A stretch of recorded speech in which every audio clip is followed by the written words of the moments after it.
Okay, there we go. So, so here's kind of what we're going to do here's what we're going to do the next couple days. So we're going to do a little introduction to history on navigation. When I wrote the book, remember I told you I'm writing a book, I kind of broke it down into 3 things. And by the way, the stuff they teach in the JSA course is these 3 things too. It's really simple. Where am I? Right? Where am I going and how do I get there? And how do I want to arrive? That's how simple navigation is, right? And so we're going to really break these first 3 sessions down to focus on those areas and make sure we're covering off all the stuff that's also in the JSA course. And then we're going to leave the last session, so the 31st, the last Monday, is when the actual plotting course is that's here at Riverside, for those of you who want to take it. And we'll leave the session before that for a practice session and questions, where all we'll do is we'll do questions, we'll go through a bunch of online versions, so everyone feels really prepped for the test, and everyone who's going to do the plotting course is going to feel really prepared for that. So this is my dad, Richard Clark. He's 90. He lives in Indiana. He hasn't left the nursing home in 2 years. If you see him here at the yacht club, which you're not going to, you can call him Mr. Clark. Okay? Call me Captain Greg, because I hate Mr. Clark, right? And actually, let me hear you guys practice this. Say it one time for me. Okay, you guys are all wrong. You're professional navigators now, so you got to use the language, right? And people don't say captain, they say captain. It's very short, captain. So you can call me Captain Greg, and I'll be happy with that, okay? And if your parents give you a hard time, say them, I gave you permission. I want everyone to take a second and read this. It's very important. It's the disclaimer for the course. Let me know when you're done. Okay, I'm kidding, of course. What I'm trying to say is that if this happens to you, or this, my remote's not working, or that, how in the hell did he get that boat there? Or this, that's really bad. That actually almost happened to me once. Wasn't my fault. It's not my fault, it's your fault, okay? So that's the disclaimer for the course. And so the Commodore's now happy I've done my part. So what are we really talking about? We're really talking about very, very simple. We're someplace and we want to go someplace. It's easy. That's what navigation is. It is no more complex than that. You're someplace and you want to go someplace else. What's the problem with the type of navigation we do? Sometimes things get in the way, right? So raise your hand if you've hit a rock. I'm raising my hand because I've hit a rock. Raise your hand if you've run aground on a sandbar. Okay? Raise your hand if you've hit another boat. Come on, all you guys have sailed Opties at some point in time. Right? Right. So mistakes happen. Mistakes are going to continue to happen. It's not a bad thing. It's how do you minimize them. Although I don't do it anymore, I flew airplanes for a long time, just as a hobby. You know, I got like between 300 and 400 hours of mostly single engine time. And there's a saying that says that which doesn't kill you makes you a better pilot. And I feel the same way about boating. Is, you know, that which, yeah, I was talking to, if you guys know Alex and Jane Jackson, they have a new boat also called Letta Molina that was here this past weekend. And Randolph, who's their captain, he and I were joking about somebody who came in and did not a too stellar docking, but we laughed and we said, you know what? No paint job, no metal work, nobody got hurt. So if you got, you know, that's a good day. You guys are going to make mistakes. You know, don't worry about it. I am going to hit another rock. I'm going to hit another boat. And I got to tell you, I've got thousands of hours of operating a boat. Hopefully when it happens, I won't hit it very hard and I won't do a lot of damage. So, 30 seconds. Set it after 8, 7, 6, 5, 4, 3, 2, 1, mark. Torpedo impact 25 seconds. Good turn, Captain. Not sure. Mark plus 8 seconds. Plus 9. Plus 10 seconds. Plus 11. Plus 12. Plus 13 seconds. Plus 14. Plus 15 seconds. Captain, we're out of position by so much as a fault line. Torpedo impact now 15 seconds. Strong collision. Top collision. Captain, we're out of the way. You're relieved. 4 additions.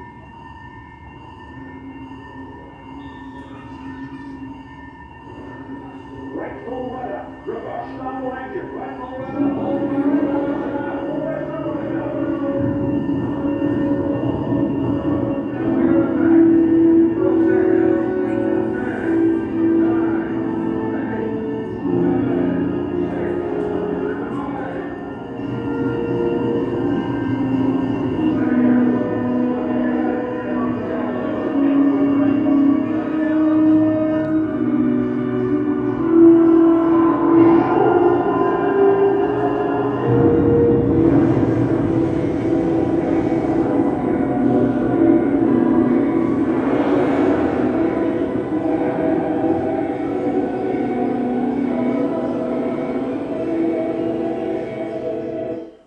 Anybody know the movie?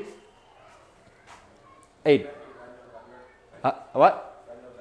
Hunt for Red October. Very close. How many people have seen that movie? Oh my God, you guys are also effing young. Go watch that movie. I don't care how old you are. It's one of the best movies ever. It is a great movie. Why did I show that scene? Because it really illustrates to me what I think about as the 2 L's of anybody in a navigational situation, right? Got to know your location, and you got to know your level of danger.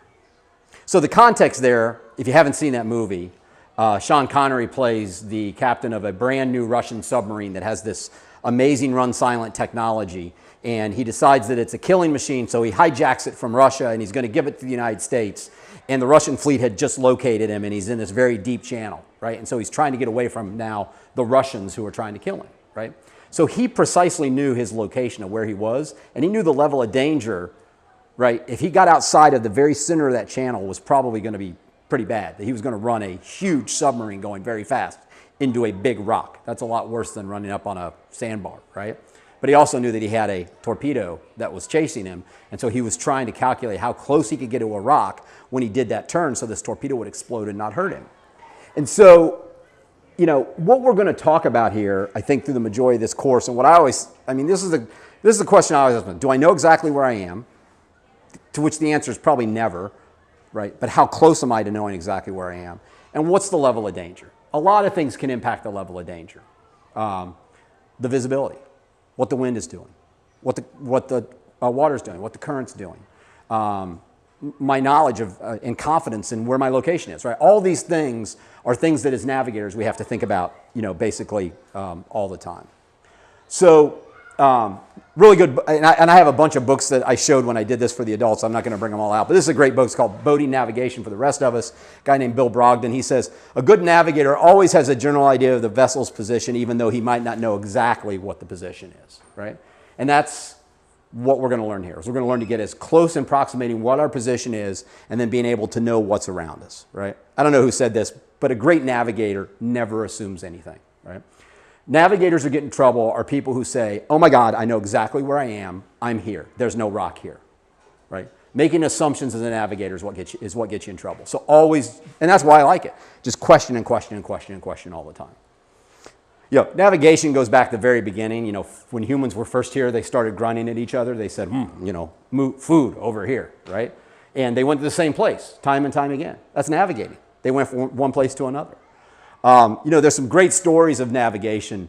You know, the early Spaniards and Portuguese, you know, like Christopher Columbus, who, you know, discovered the Americas. You know, Magellan, if you've heard that word, a lot of people. So Magellan was the first guy. He's associated with being the first guy to sail around the world. He actually didn't sail around the world, believe it or not, even though that's what people remember him as. In one journey, he went over to this place over here in the Philippines. Mactan was actually the furthest that he made it going this way. And in another trip, he actually went west. He was the first person to go west around the Cape of Cape Horn and sail this way to end up in the same place going east and west. He never completed the journey this guy Sebastian Elcano did because he was killed in a battle there in 1521. So people think Magellan is the guy who first sailed around the world. It's a good trivia question. He actually wasn't. Elcano was. No one knows Elcano. If you've never heard the story of Ernest Shackleton, how many people have read the Ernest Shackleton stuff or know who Ernest Shackleton is? Not one? Oh, come on. You got something great to do for the rest of it. This is my favorite nautical story. Ernest Shackleton was an explorer who was trying to get to the South Pole, got trapped in the ice for 2 years, right? The boat sank. They went on foot carrying 2 of their boats, including this one here, the James Caird, overland. So that's, they sailed here, they got caught down here, and they then made it up here. This was all ice. So this is where the ship got stuck. As it was stuck over 2 years, they ended up here. They walked this over like a 6-month period, made it to open ocean and sailed a tiny little bit.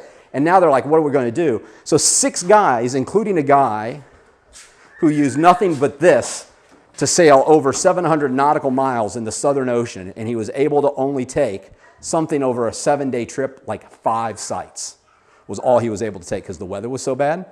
They sailed to a place called South Georgia, and they got rescued. Not one of them died.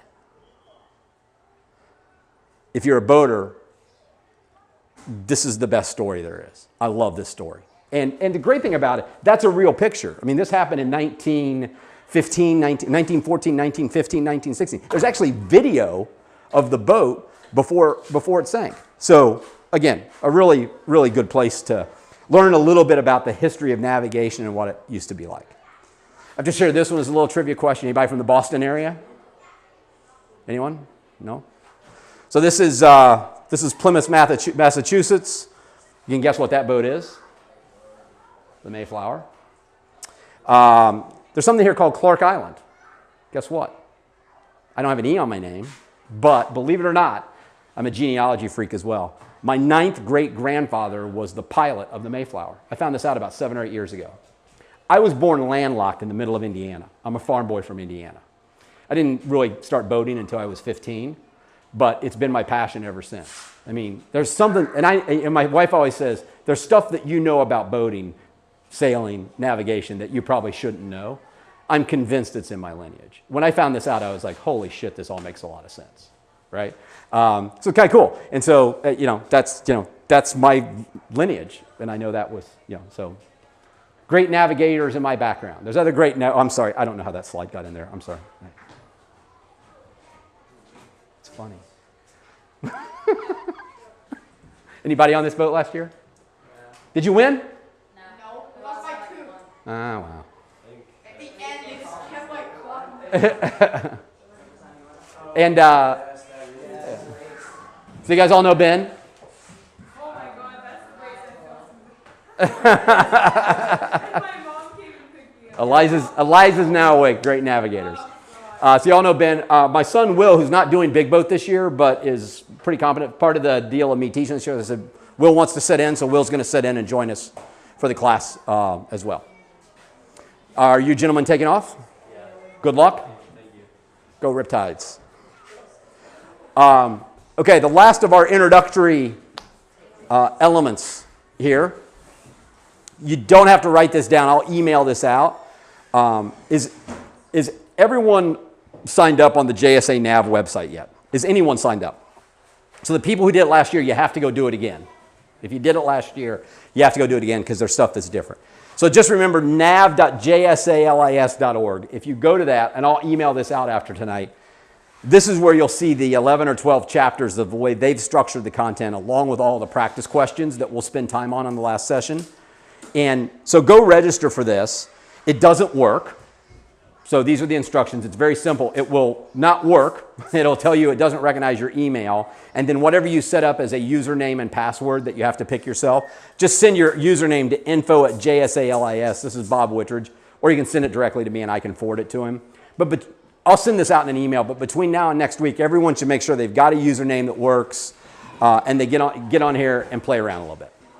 Okay? Any questions before we get to work? Yes, sir. Not really. Does he miss anything important? Anyone? I'm Captain Greg. I'm not Mr. Clark. That's the important one. Everything else is we're just chatting. Will, do you want a map? Huh? Do you want to do this? Huh? Yeah, okay. All right. I got pencils. All right. So let's get to it. What are we going to do? So the way I want to do this is we're going to do a lot of this interactive because I think that you're going to learn a lot more if you're interactive in doing this and experiencing it. Okay? And so let's pretend that we're sitting on top of this little dot right here. What do we think this little dot might mean? Anybody know? Yeah, Max? It's a rock. So this is what do you think this is? Says Faulkner Eye. What do you think? The island. Anybody been by Faulkner Island before? Yes. Yeah. So, by the way, the reason we're not using Riverside Yacht Club house here is because if you're doing the plotting part, which I hope we all do, you have to use this chart, which is chart number 12354, is what it's called, and it is the it's the chart for Eastern. It's a training chart, right? And that's the chart that they use for all the plotting stuff. And it basically begins at Stratford Shoal to the west and goes out, you know, to kind of the start of Block Island Sound. You can see the race off the right side of the chart. So we're going to use stuff that's on this chart is what we're going to use. Okay?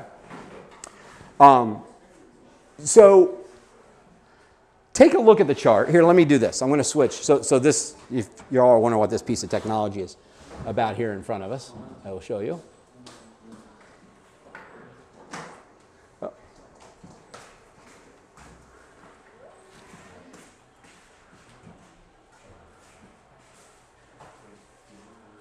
So what this allows me to do, ever so coolly, is we can actually follow along. Okay? So this is exactly what your chart should look like here. Okay? So the one I showed you was a PDF of a newer version. So find Faulkner Island on the chart. Let me know if you can't find Faulkner Island.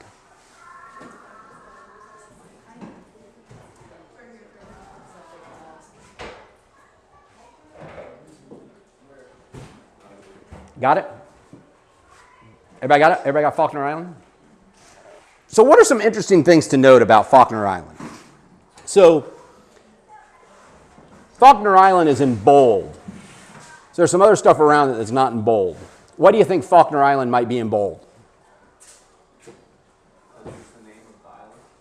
It's a name.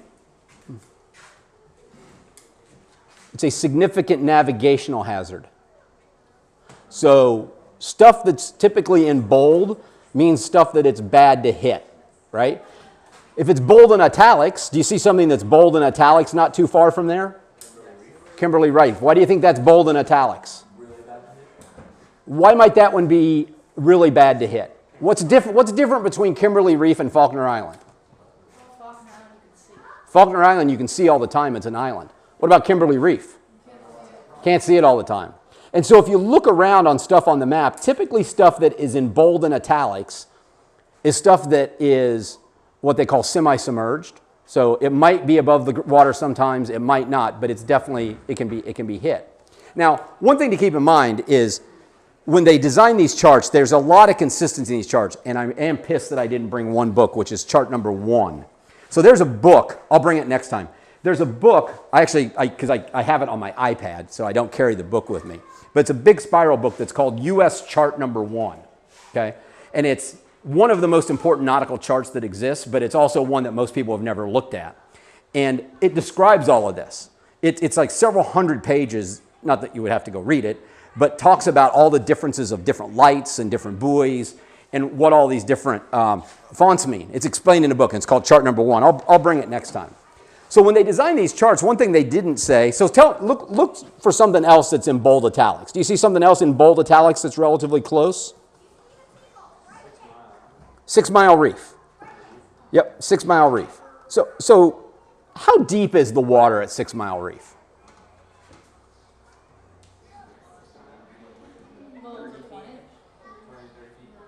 Yeah, a little over 20. So in Zuma and Strange Brew, do we care about 6 Mile Reef? We can go right over it, right? Right. What about if we're pushing, what about if we're driving a 1,200-foot oil tanker? Do we care about 6 Mile Reef? Yes. Oh, yeah. We care about 6 Mile Reef. We might draw 40 feet, right? So we care a lot about 6 Mile Reef.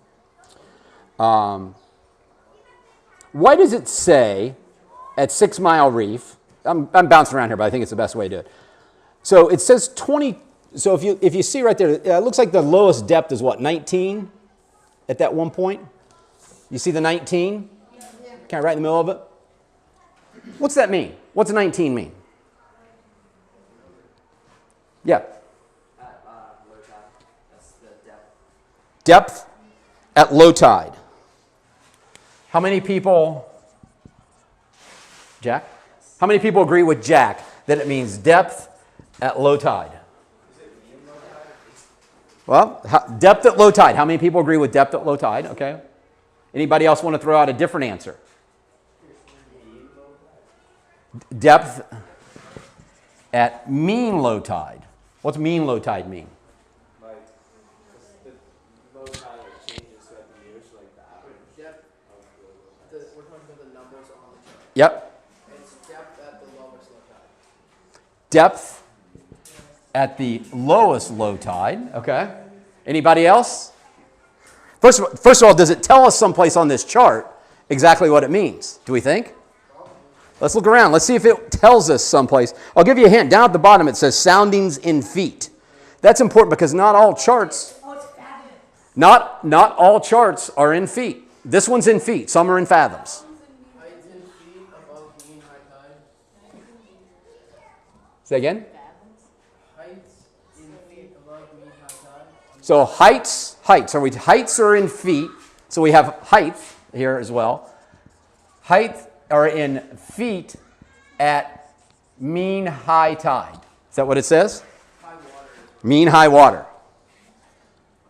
Okay. Where'd you see that one? Just so I can see it. Bottom right-hand side, right next to the block. Heights in feet above mean high water. Got it. Okay. What about low tide? So first of all, what's the difference between height and depth? Is there anything here at 6 Mile Reef that talks about height? Is this height or depth that we're talking about on 6 Mile Reef? Depth. What's the difference between depth and height on a nautical chart? Go ahead, Jack. Yeah, sure. Height, how far it's out of the water? How far it is out of the water. What's something around here that you would be concerned about the height of? Nope. Be concerned about the depth of red walk. What's something around here close that you'd be concerned? There's 2 of them, not far from us. Eliza and Olivia can probably see them. Nope. Bridge. You got it. So, in chart number 1, and I actually will probably be able to pull this up someplace here. So if you think about this reference here, okay? Can you guys all see this? Okay. Right. So this is some tidal range. I'll explain this in a second. This is some tidal range. Okay. From what they call mean high water to the bottom of the bridge is height. From some number that we've yet to determine to the bottom is depth. Okay? You with me? Okay. Still don't know what that depth number of 19 means, though. It's on the chart. It's actually in pretty big letters. It's on the top.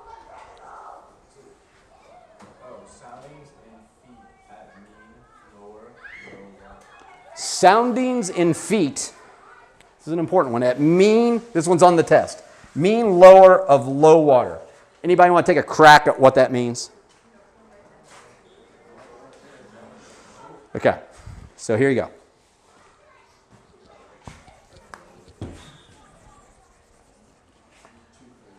What's the tidal swing here at Riverside about? Yeah, 8.5.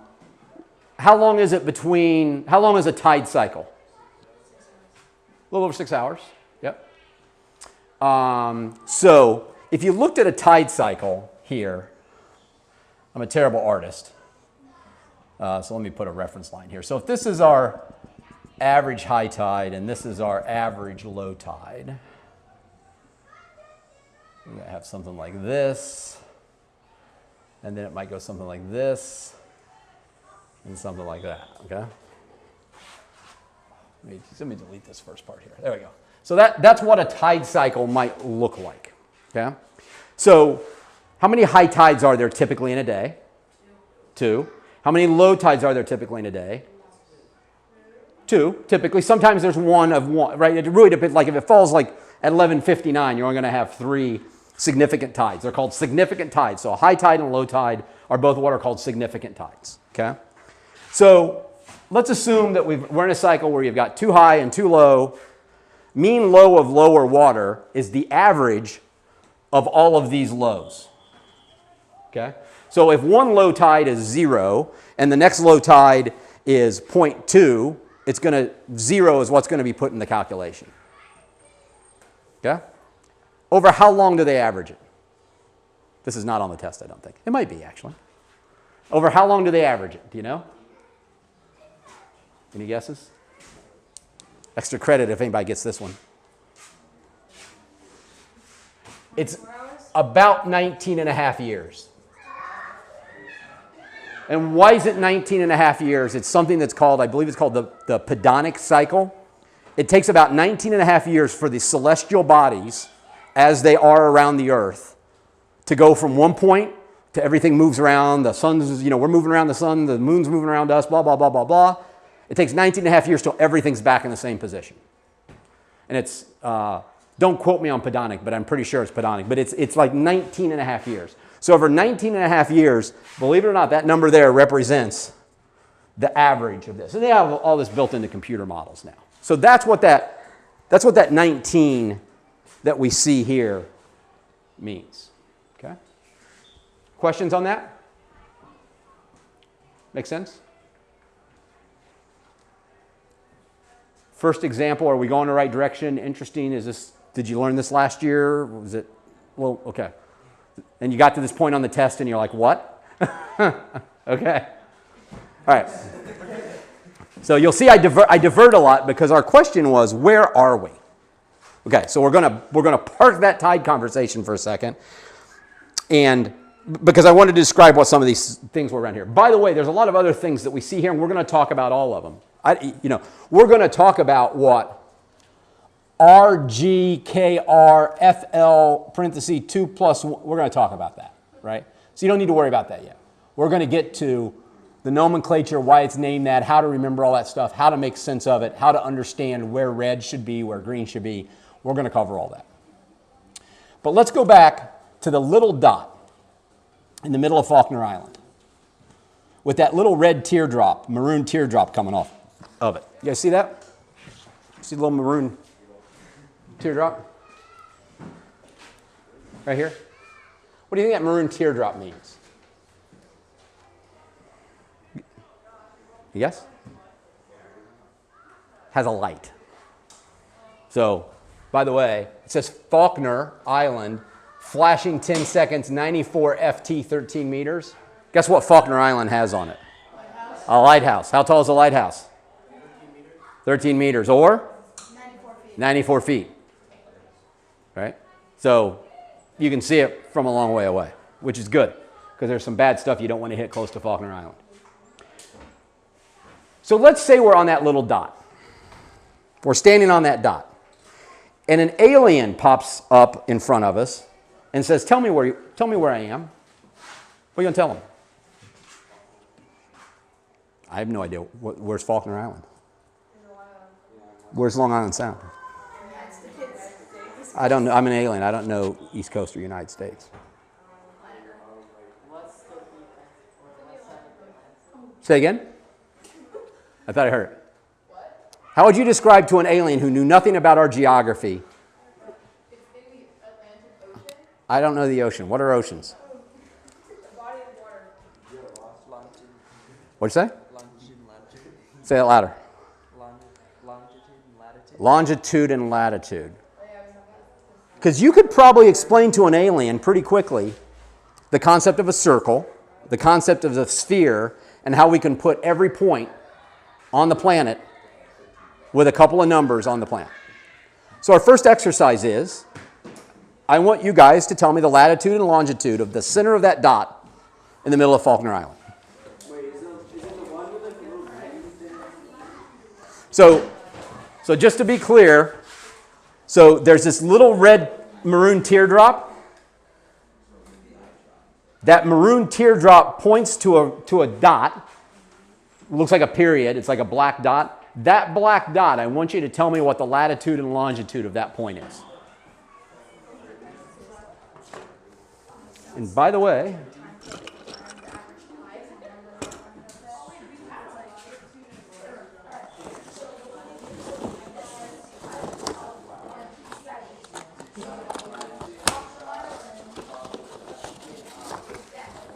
and how funny, I left my parallel rulers on the boat.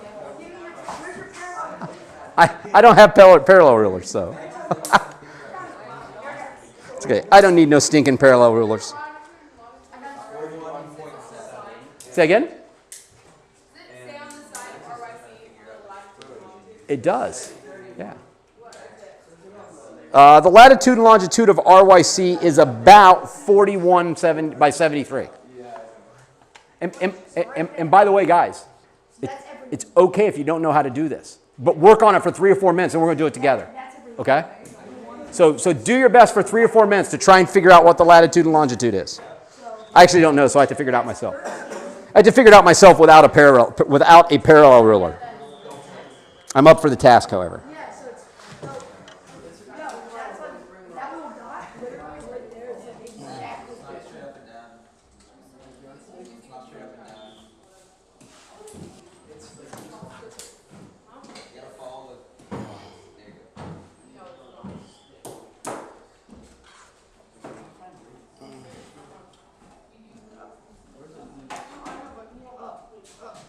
No, it's 12.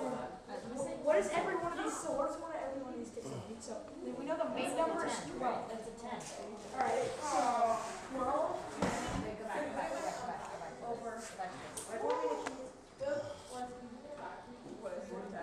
So is it 12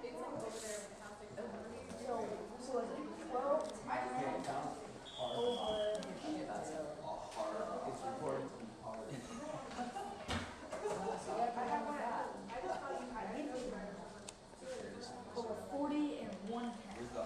So it's like 12 over 40 and so a little tick. 35, 36, 37, 38, 39.2.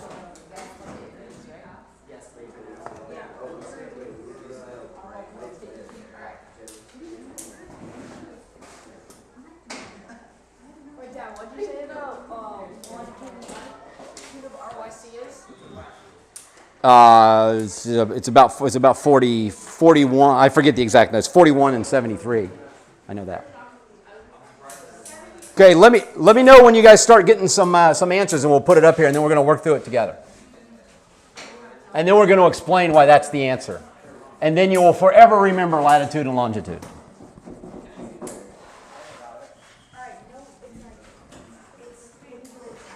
West, east. Uh-oh.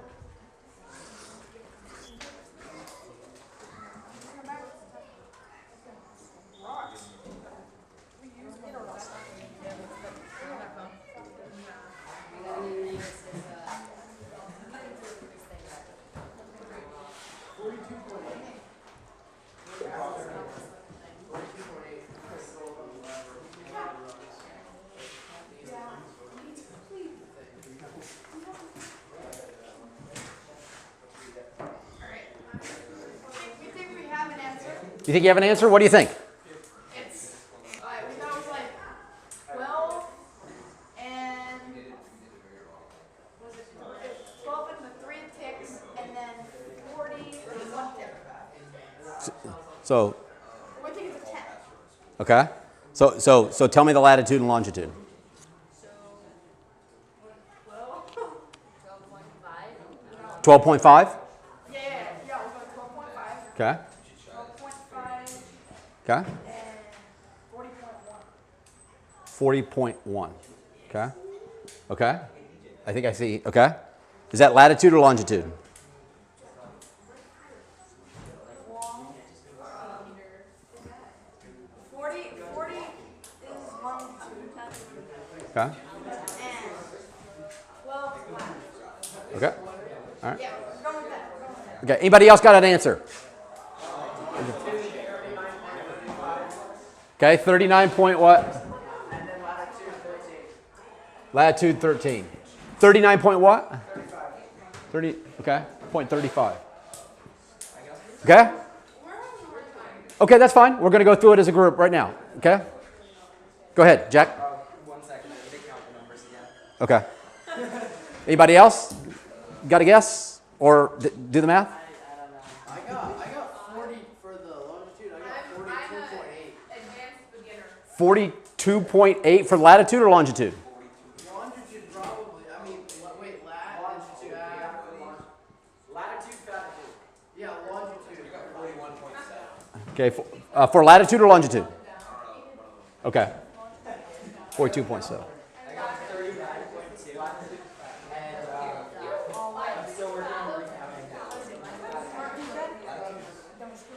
Okay, Jack, you got a number? Or do you want me to go on? Go. Do you have a number? Huh? I like shifted this thing. Shifted it because it's not straight. Yeah, I got 41.7 for latitude. 41.7 for latitude, okay. And longitude? Switch latitude and longitude on our answer. Okay, switch latitude and longitude, okay. Actually, I changed mine. 41.2 for the longitude. 41.2 for the longitude, okay. Okay, let's pause. Can we pause? Because I am not going to see with any of you. I'm not going to see with any of you. Nobody's close. I don't think. That's okay. That's what I expected. Not even like one of us is like clinical. So I quickly did it, and I'm pretty sure that it is, listen to how I say this, 41 degrees, 12.7 minutes north latitude by 72 degrees, whoops, I did that wrong, sorry. 72 degrees, 39.2 minutes 12 seconds. west longitude. Okay? So let me say first of all, let me reiterate how I said that first, and then I'm going to explain the mechanics of how we get it, and then I'm going to explain what latitude and longitude means, and you'll never struggle with latitude and longitude ever again for the rest of your lives. It's my promise. So here's how you say this, because you're going to see this a lot.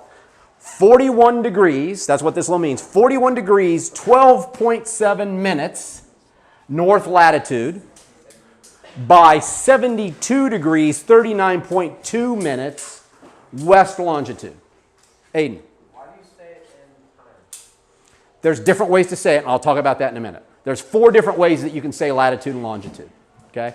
When you communicate with the U.S. Coast Guard, if you have an emergency situation, they can understand any of them, but the typical way to do it is to do in what is called degrees. This is actually called degrees, minutes, decimal, minutes, lowercase m's. That's how my GPS is set, right? You could also say this part, you could say 2 minutes and, how many seconds are in a minute? 60 seconds a minute. So you could translate 2 minutes to seconds. There's different ways to say it. You can also say 72 decimal something degrees. That's another way you can say it. Okay? There's multiple ways you could say it. They're all right, but the most common way, and why did I pick that way after looking at this chart? Let me explain why. So let me show you how I did this. Okay? I'm going to slide this over, I hope.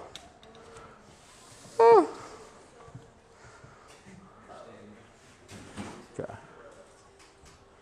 I'm gonna have to do this in 2 steps because you're not going to be able to see it. Okay. So I did this, by the way. Help.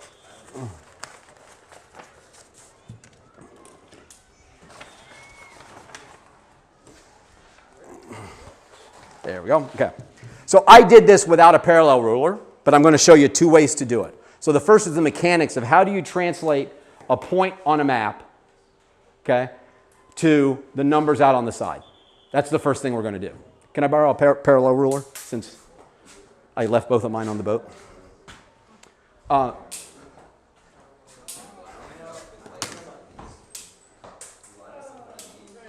Okay. So the first way I'm going to show you, does everyone have a divider? So this is a divider. There's different kinds of dividers.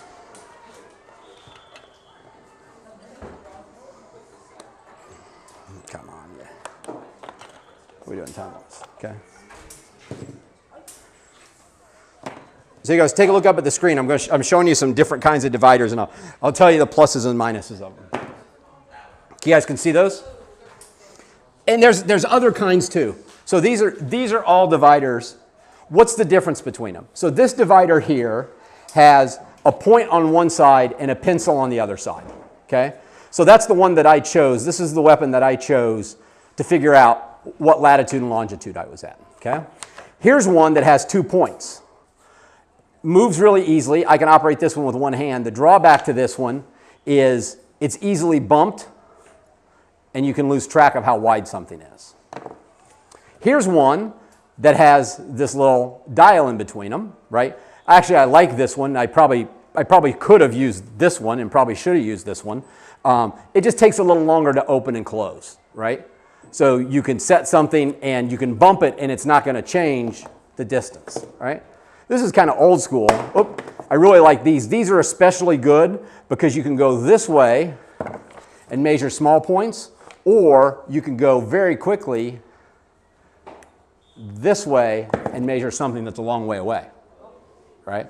So these are really cool, and I actually have a set of these. I just don't have them with me, okay?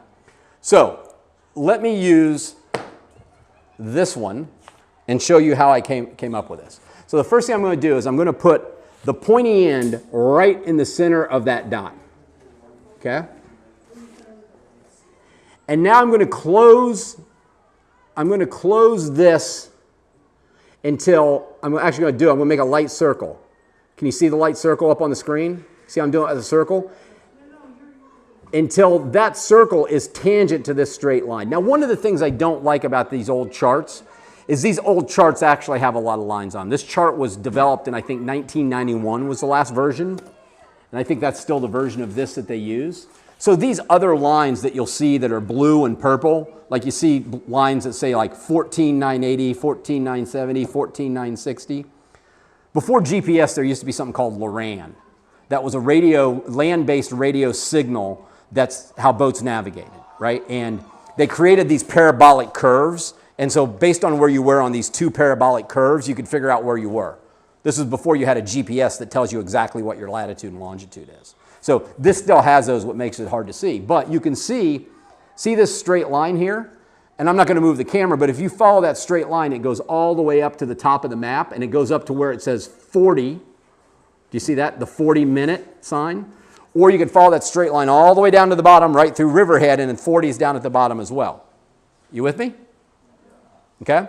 So what I did was I put the point in the middle of the lighthouse, and I made sure that I'm making a circle that's tangent to that straight line. Okay? Now I'm going down to the 40 and I'm flipping it over. One moment, please.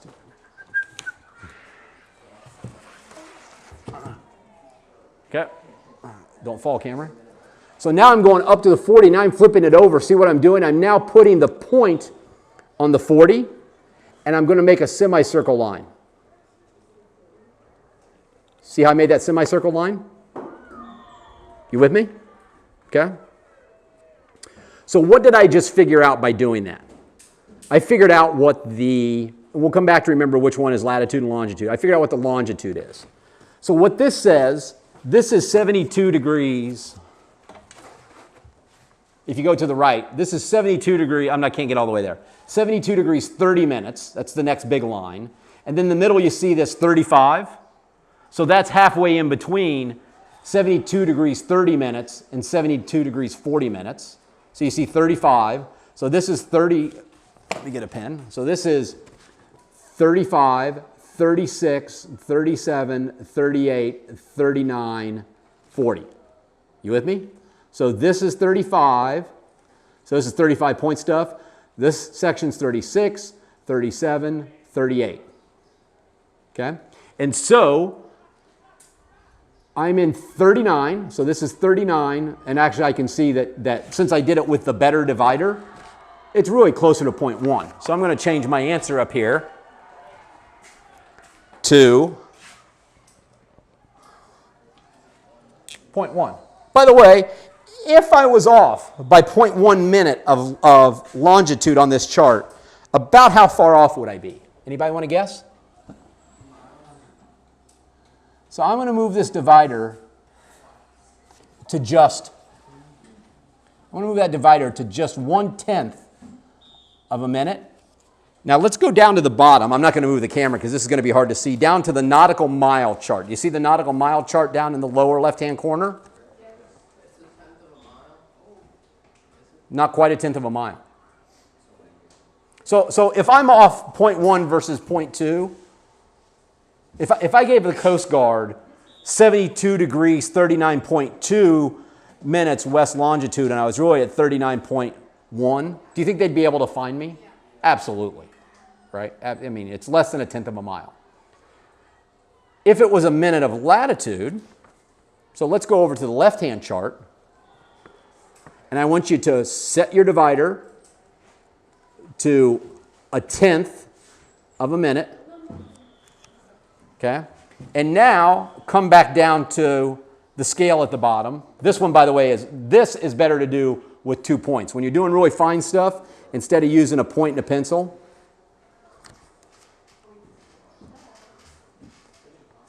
how many nautical miles is 0.1 minute of latitude?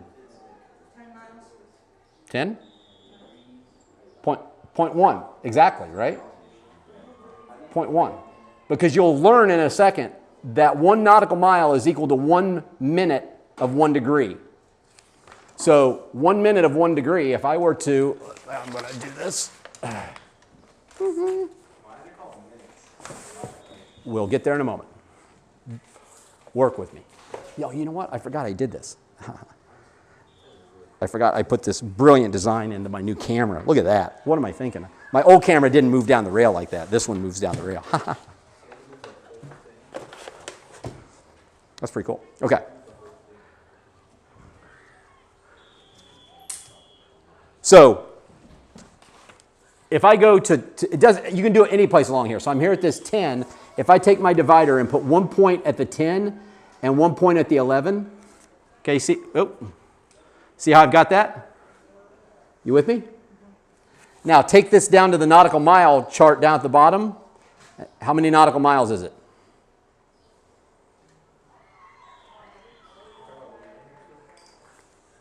So if I go from here down to the bottom of the chart where it says nautical miles,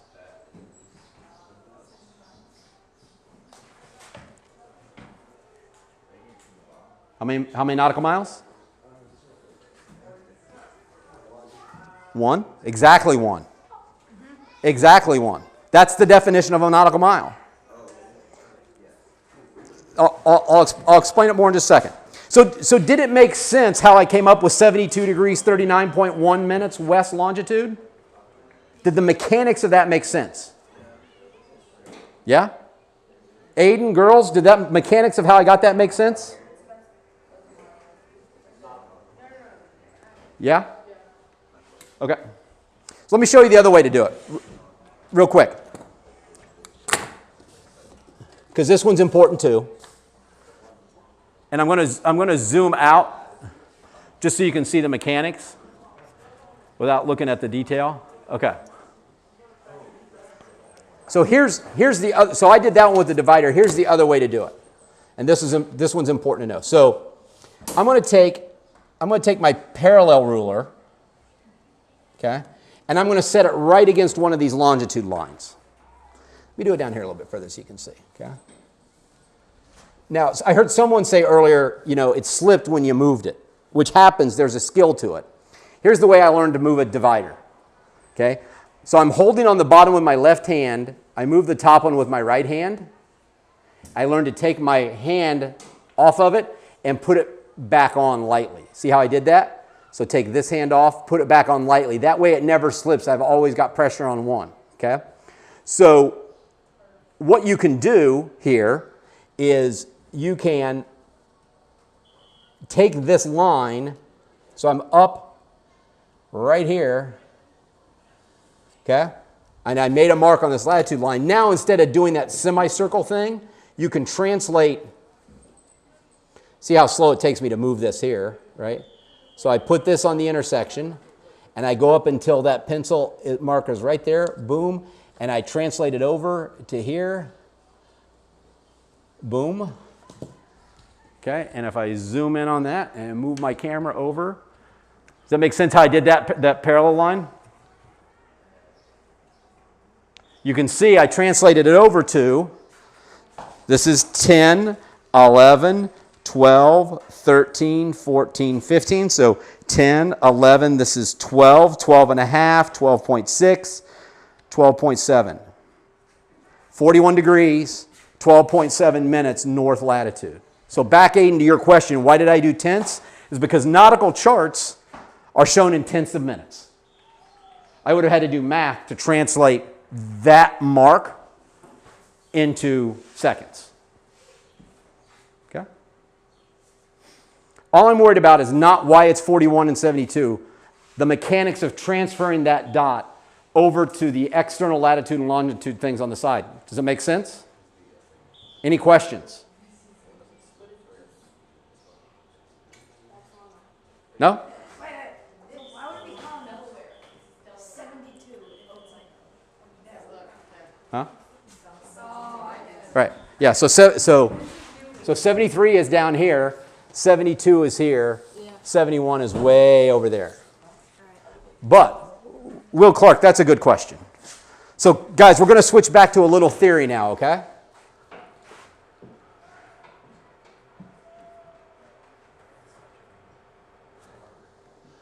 Do you guys feel like you're learning how to navigate?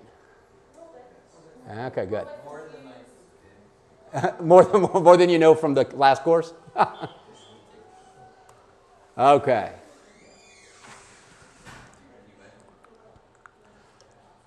So,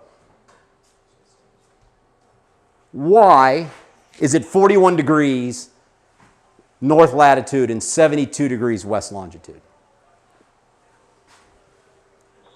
So if you think about the Earth, so this is looking down from the top of the Earth, okay? Think about a circle. If you're looking directly down at the North Pole, there is a line that translates. How many degrees are in a circle? Degrees are in a circle? 360 degrees, okay? So this is 360 degrees all the way around, okay? Think about looking at the equator right here, looking directly at it. How many degrees is this as a circle? 360. Since we don't refer to it as 360, we refer to some north and south stuff, okay? So the North Pole we can get our head around, right? The North Pole makes sense. It's a physical place. There's a South Pole as well. We can get our head around that.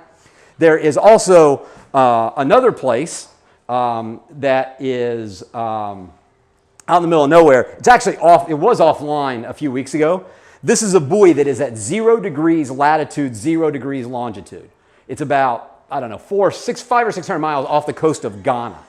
If you go look here, that point right there, there is actually a buoy anchored to the ocean floor that transmits sea height, sea temperature. You can go look at it real time. It happens to be offline now, and since it's kind of in the middle of nowhere, they don't go fix it very often. But it's just like the weather buoy that's out in the middle of Long Island Sound. And it's kind of cool to be able to go look at it, right? So let's figure this out, okay? Let's see if this makes sense. So let's start with our circle. So remember that there's 360 degrees in a circle. Well, we're going to go around. So now we're looking down at the North Pole, okay? Imagine that we're going around the circle some amount of degrees. In this case, 73. I made this example for the clubhouse here. We used a real point that was the point on Faulkner Island, okay? So now imagine that we're looking at the equator, and that same point on Faulkner Island or the clubhouse has some elevation to it, right? Because if you go back to these two, if you go back to this image, right? If this is, and I should have twisted this so it was in the same place. If this is, I'll get the name of this, is called the prime meridian. We were talking about Faulkner Island, which is like, you know, here's the east coast of the United States. So it's like down here someplace, right? And we're talking about Faulkner Island, which was, you know, here, that's across here, right? So this is the representation of those two circles, 73 degrees around, 41 degrees up, that represent the latitude and longitude of either the clubhouse by these numbers or, in our example, Faulkner Island. So it looks like this, okay? It's these two intersecting circles that define latitude and longitude. And so here I did it this way. So this is the prime meridian. Again, I will explain the prime meridian in a second. 73 degrees around for that is a line that goes from the North Pole all the way to the South Pole that happens to run through the middle of the clubhouse. Similarly, if this is the equator, here, this is the equator, there's some parallel line to the equator that runs through the middle of the clubhouse that intersects this circle 41 degrees up from it. And that's how you get latitude and longitude. Let me pause to see if that makes sense. Aiden. Since it's a diagonal line, can it be lower or higher than the I'm sorry, say that again. Since there's the diagonal line where you're ending up intersecting, Yeah. can it be on a lower or higher angle, and then it could be a different degree, and then you can see that? If you have this imaginary circle, there's only one point that this parallel line intersects it, and it's 41 degrees away from the equator. Okay? I drew it this way because it's hard to imagine looking at a point and looking towards the center of the earth. It's hard to imagine basically what I was trying to represent as an angle that's like this. Right? That's why I turned it 90 degrees, so you could see that angle. Why isn't it, like, it could still be lower, but farther out, and it could still be set, or it could be farther up and closer. Can you come draw? I'm not following you. Can you come draw what you're talking about for me on the whiteboard? You can erase everything that's up there. Yeah. Why is it not 82 degrees on the one on the right? Yeah. Why is it like zigzag? Why does it not just go like 82? This? Yeah. Because it's the degrees around the circle that this parallel line gets to. Right? Again, because the other way to show this 41 degree would be to imagine an angle like this going at you. That's kind of hard to imagine. That's why I turned it 90 degrees so you could imagine the height of it. Okay? Yeah, go ahead. So we're there. Then you got That's equator, yep. and then this is 41 right here. Mm-hmm. Yep. But if you do this, like, here's your dotted line right now. Yep. Pretend that's straight. If you have it like this, that's at a greater angle. It is? You can still intercept it, or you can. Yeah, but you don't intercept it at the circle, at the circumference of the circle. You intercept it in here. There's only one line, there's only one intersecting point here. There's only one line that intersects this point here that's parallel to the equator.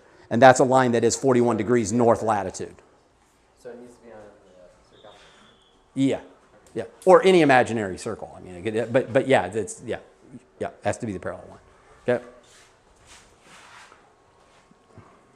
Yeah. Yes?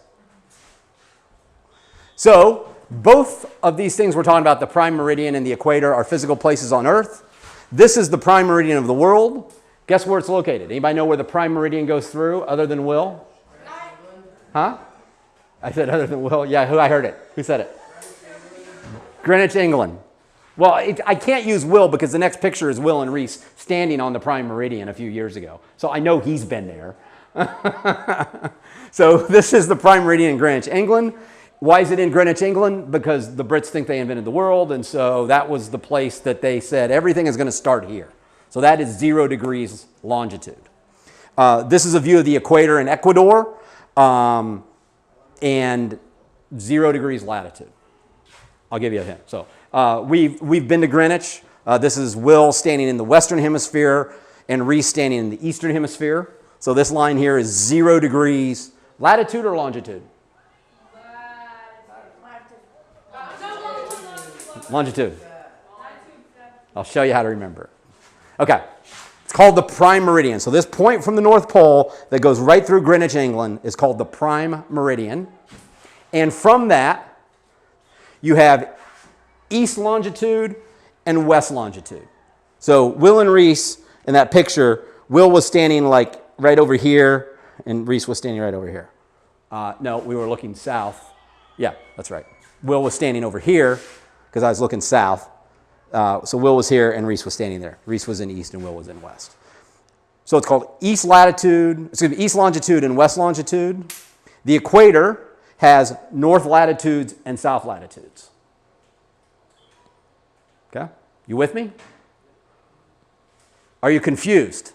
A little bit. A little bit. Of course you are. So here's some ways to remember it. I mean, look, this took me a long time. I still have to stop and think about it every time. Because latitude and longitude don't just pop, right? So I still have to stop and think about it every time. I'll tell you the one I use. So latitude lines run east to west, and they're parallel to the equator. So Aiden, back to your question back here of our example of 41 north. That is a latitude line. It is a 41 degrees north of the equator latitude line. Okay?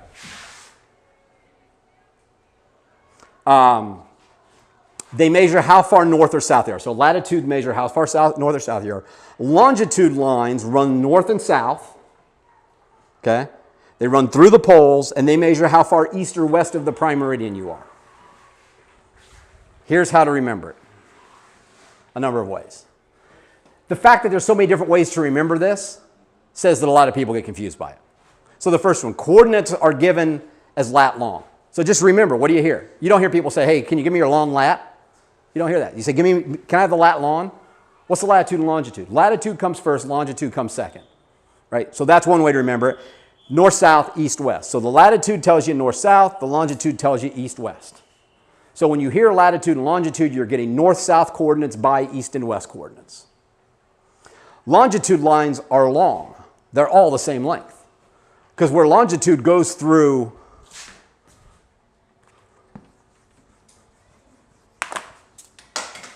oops. So this is the Earth. Longitude lines all go through the poles. So this is the North Pole, whoops, and this is the South Pole. So these, it's hard to draw, right?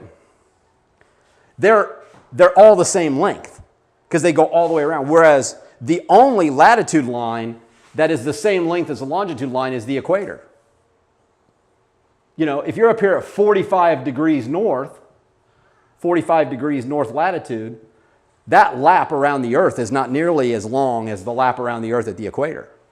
As a matter of fact, if you're at 90 degrees north, how big is the latitude line? 0. It's a dot, right? It's 0 fundamentally because it doesn't exist. Yeah, Max. Is that why, like, when you fly to Europe or whatever and you look on a flight map on the screen, it will go up, so it's less distance? Not exactly, but that's a great. Does anybody have a ball? Is there a ball here? Something bigger than a ping pong ball? Nah, it's not cylindrical. Won't work. So if we find a big, if we find a big ball, we'll do this. Here's an exercise you can do at home. Okay. And we won't get into this because we're sailing short distances. But if you sail ocean races, you absolutely have to take this into account. It's called, who's heard of the Great Circle Route? You ever heard of the term Great Circle Route? So the question is, you've got a globe, which is hard for me to represent because it is it's flat. But let's say here's New York, right? And here's, you guys used to spend a lot of time in London, right? Yeah, in London, okay. So, and here's London. So New York's 41 degrees. London's about 52, I think, degrees north, if I had to guess. I don't know, that's a total guess. I should look it up. Okay, so it's a little bit further north. So this is the North Pole, right? Do planes go that way to go to London? How do they go? They go up. Okay? The reason they do that, and it's hard to represent in 2 dimensions, is that is actually the shortest route. So if you have a globe at home, if you have an actual globe and you take a string and you put one piece of the string on New York and you hold it with your thumb, and you take the string and you keep it taut against the globe and you put the other one on London and you hold it tight, it doesn't go around this way. It actually slips up as you tighten it, and that's the path that it would take. It's called the Great Circle Route. It's actually the shortest distance between 2 points when you go around the globe. Make sense? And you can do that at home. Okay? So a couple other ways to remember this. It's a long way from pole to pole. Longitude, go through the poles. Latitude equals latitude. You have to climb up the ladder. So you have to climb. So this is the North Pole, this is the South Pole. These are lines of latitude, right? So you have to climb up the ladder. This is the one that I use. I'm telling you, every time I teach a navigation course or talk about it, I'm a Jimmy Buffett fan. There's a song called Everybody's Got a Cousin in Miami, if everyone's heard it. Actually, I think I put the song in here someplace. Changes in latitudes, changes in attitudes is another good one, right? You go south, because he always talks about going south the island. You're going south, changing your latitude, going south to have a better attitude. This one says, though, let's take it down, boys, down south to those little latitudes. That's what he says in the middle of the song right before they start into a jam. And so if I always want to think about it, I'm like, down south to those little latitudes. So islands, the Caribbean, little latitudes. This is the one that I use, just me.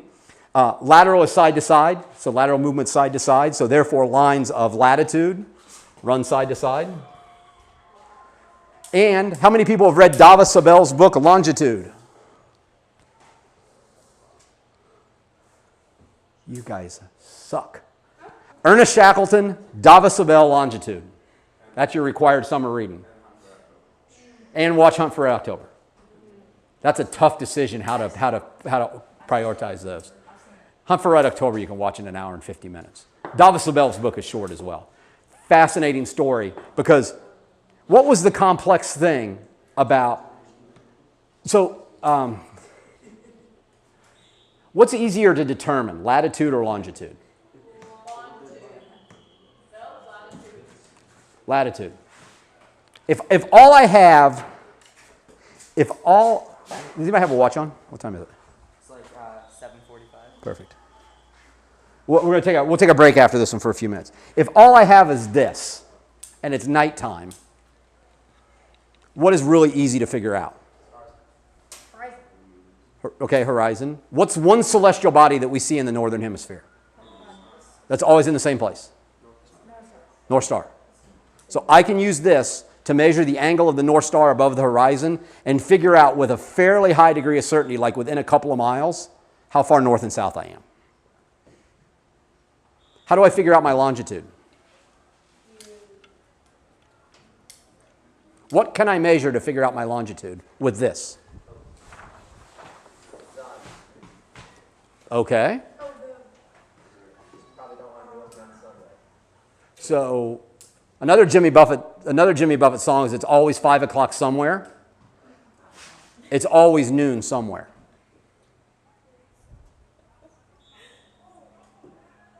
Is there any way I can use this to measure longitude? No. Not by itself.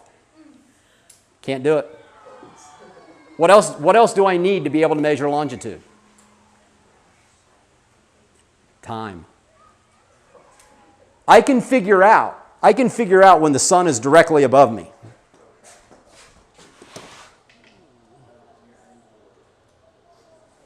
I can figure out when the sun is directly above me, right? So imagine I'm standing someplace and this arc is going up. I can figure out when the sun's at its highest point. I can keep taking readings with the sextant, and I can figure out when it's at its highest point. What good does that do me? Because, you know what? If I go 1,000 miles that way, is it going to look exactly like this at a different time? Yeah. Exactly. So what do you have to know? The time. And so what Dava Sobel's book is about is mariners didn't used to be able to tell time at sea, believe it or not. Matter of fact, until the 1800s, they couldn't tell time at sea. Say again? Yeah. They couldn't tell time at sea because ships move. It's really humid, then it gets really dry. The temperature's really hot, then it's really cold. An accurate timepiece wasn't invented until the late 1600s, and it wasn't commercially used in ships until the 1800s. They used dead reckoning. They literally kept track of how many miles they sailed, making guesses by reading knots as they streamed out from lines to figure out how far east and west they went. And they kept somebody in the crow's nest so that if they saw land, they could tell somebody before they hit it. And guess what? They hit it a lot. You know, even in the late 1800s, ships still run aground all the time because the accuracy of longitude wasn't there yet. And that's what Dava Sobel's book is all about.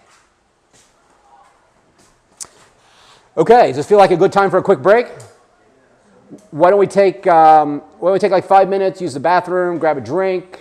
Maybe somebody can check on the score of the water polo game, and we'll come back and we'll finish up what we're going to do tonight. All right, shall we begin?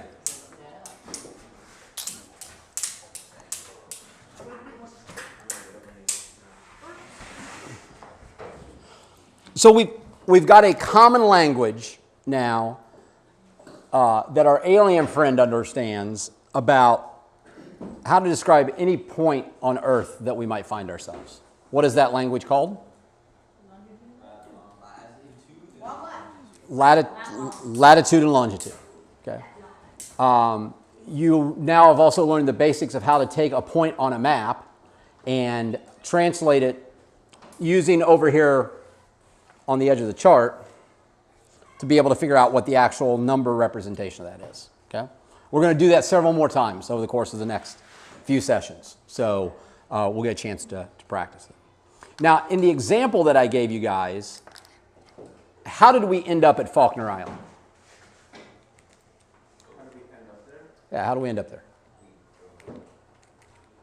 It was an imaginary scenario. I just dropped you on Faulkner Island and said, okay, we're on Faulkner Island. We're on this little point. We're standing on the tip of the lighthouse. We're on Faulkner Island.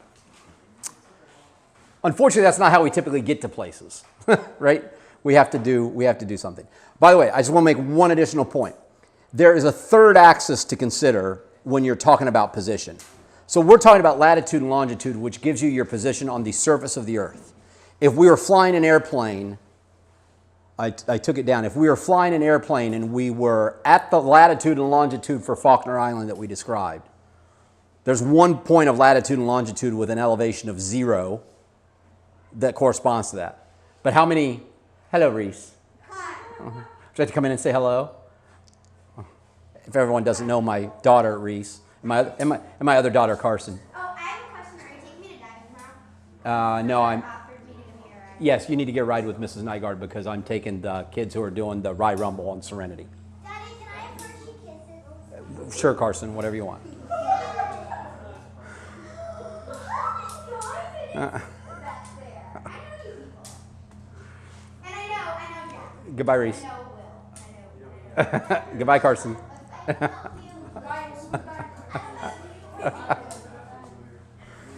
Another quick aside. I actually, in addition to my 3 actual children, I have like 10 more. Kids sleep at our house all the time. So if you ever don't have a place to sleep, just come to the Clark household, 59 Gilliam. You're all welcome. We've got a skateboard half pipe, a trampoline, an adult-sized zip line.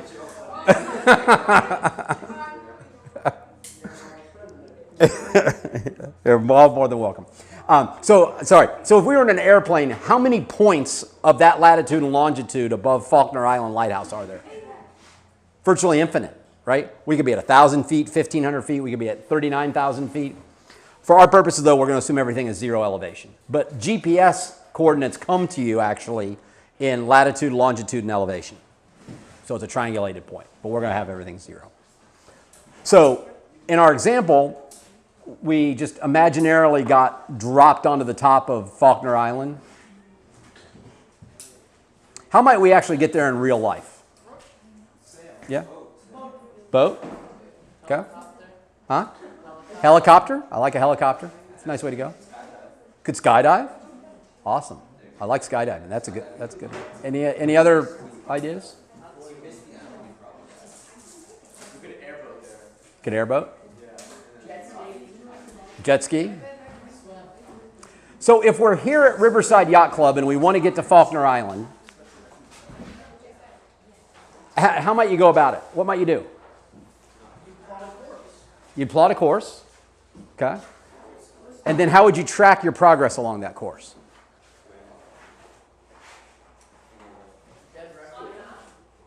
Plot it on a map. You could plot it on a paper map. You could plot it on an electronic map. How would you know? So if you know you're at Riverside and you know where you're going to at Faulkner Island, how would you know at any given point in time what point to write down on the map of where you are? What are some ways? You could look around and find landmarks.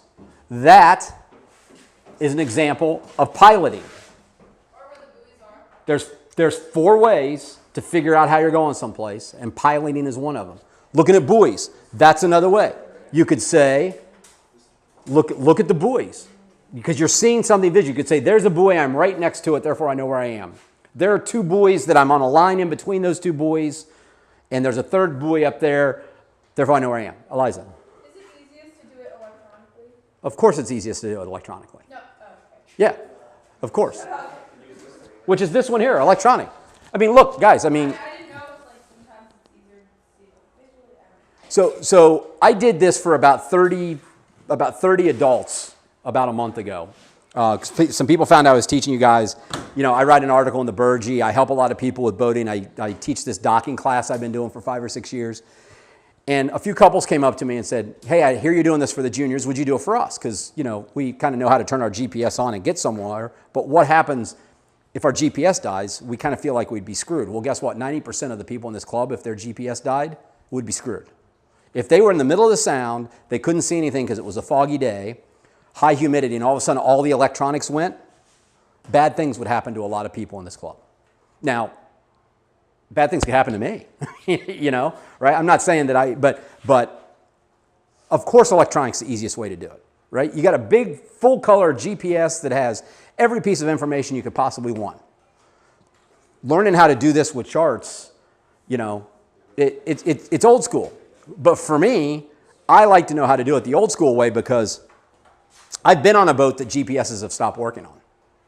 I have been in an offshore sailboat race where not only did the GPS stop working, the backup GPS stopped working, and the handheld GPS that the skipper brought stopped working. That's why when I do offshore sailboat races, I always bring along 2 of these in my bag. I found Bermuda once with the 3rd backup GPS, which was in my bag, and I was the only one who had one. Now, we also had a sextant, and I could find Bermuda with a sextant. I'm pretty sure. Matter of fact, I know because I did it in a race once. Twice. Once it was required. So this is about learning the basics behind why a GPS tells you that you're at a certain point and going a certain speed so that you'll know how to do it. But that is absolutely the easiest and most convenient way. And anybody who's got, you know, you can come down and look at Serenity, or those of you who have been on Serenity before, you know, we got this nice, beautiful color screen. You know, I run an iPad program called iNavX in parallel with it that gives me every piece of information you'd possibly want. What are 2 other ways? So we've talked about pilotage, we've talked about electronic. They're listed here. What does dead reckoning feel like? So imagine, sorry, go ahead, Pierce. Well, I was going to say, are you using this thing for that? No, because what that does is that allows you to take information and get it translated to a chart, right? So what's dead reckoning feel like? We actually talked about it earlier a little bit. You might not know it. Yeah, Will? Well, not really using much, just kind of your eyes. Yeah. Yeah, go ahead, John. I was just going to say using a known position and then calculating how far you've gone from that in what direction. Yeah, exactly right. And so dead reckoning was how they used to navigate before they had accurate timepieces. They would say, I'm starting at the point of Southampton in England. My compass says that I'm going, making this up, 270 degrees. Guess what? I'm going to go 270 degrees for the next 15 minutes. That's why you look at old logbooks. Every 15 minutes, every 30 minutes, they've written down what's their course, what's their speed. And then they plot it on a chart because that's what dead reckoning is about. You know? We talked about another one too. Celestial.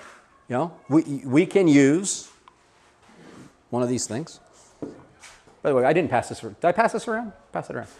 And it's really hard to tell inside how it works, but we can, just if anybody wants to play with it a little bit. So you can use one of those. It's kind of the oldest. This is the oldest way. This goes back to the guys who are hunting for animals. You know, they grunt at themselves and you say, look, you know, you run that way for 10 minutes, whatever 10 minutes is. You run that way for 100 steps. You get to the river and you make a right. And you might find some bison to eat. Hello, Taylor. So you can do celestial. So these are the 4 ways to find out where you are someplace. Okay, we got dropped onto the top of Faulkner Island, but these are the 4 ways that you could actually do it. So let me talk about each one of these just a little bit. So we talked about the dead reckoning one. I mean, here's a simple one. You go 10 paces north, you go 6 paces east, you go 3 paces. That's a dead reckoning example. You start someplace, you're trying to find a treasure, someone tells you to walk a number of paces this way and a number of paces. That's dead reckoning, right? We talked about the sun example. I'm not going to go. Actually, I am going to go through this because this is on the test. So I'm going to take a second to talk about the basis of time. So you remember how I said earlier when we were talking about the book Longitude that knowing at high noon the elevation of the sun is one thing, but you have to know what time it is to figure out how far east or west you are longitude. And so that's where time comes into to impact. And so on the test, they're going to ask questions about time zones. Who can tell me what time it is right now? 8:10. Who can give me another way to say 8:10? 8 o'clock. 10 past 8. 2010. 8 o'clock. 2010. So you have implied that this is 8:10 p.m. then, right? Because 8:10 p.m. What time is it at the prime meridian right now? At the what?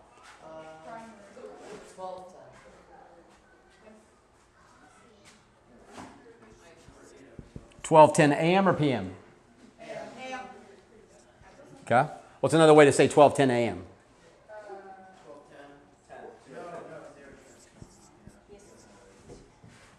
Yep. That's, by the way, it said 0010 hours is the way you say that. This was 2010. This is 0010. Why are those 4 hours different? Actually, let me ask a different question. If it was December, and we're having this meeting, what time would it be at the prime meridian?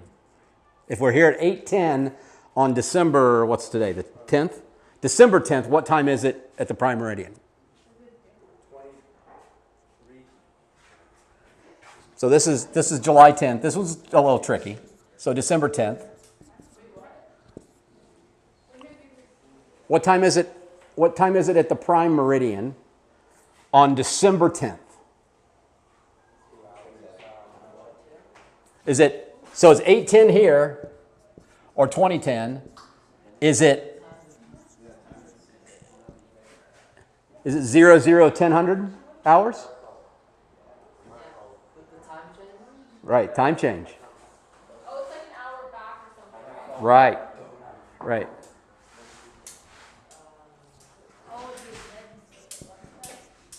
So it's 1. It's 1:10 a.m.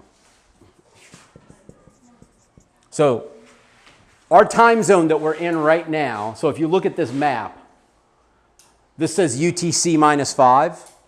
So we are in the eastern coast of the United States, UTC -5. Okay? What's UTC stand for? Anybody know? Universal time. Close. Corrected. Stands for universal time. Coordinated. So this is the official world time, UTC. Because we have daylight saving time, it's an hour different for us in the summertime. That way we can extend. It's a long story behind daylight savings and why we call it that.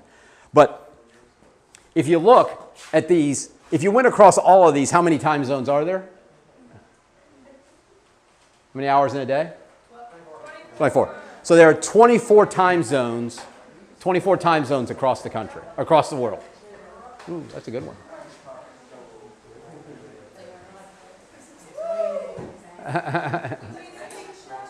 Good try. Can anyone tell me what so we talked about the prime meridian. Can anyone tell me what the line on the earth is that's exactly opposite from the prime meridian? The what?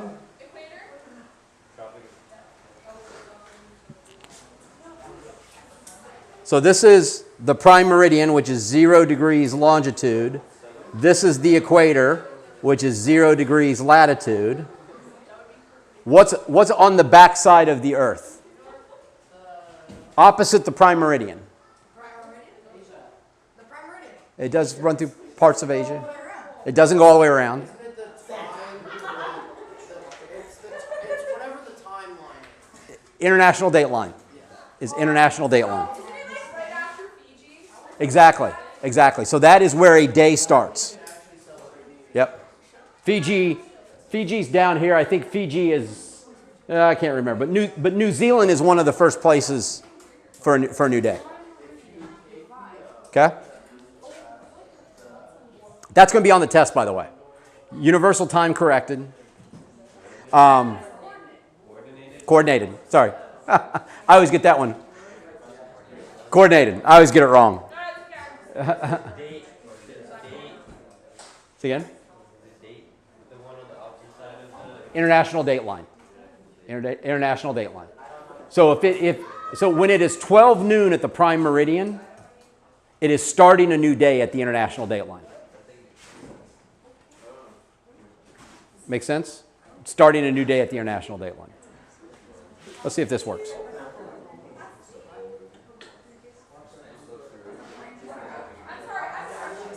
Yeah. How, could you give an example of when he says? Yeah. Like how you would. Like you. Yeah. I can do that.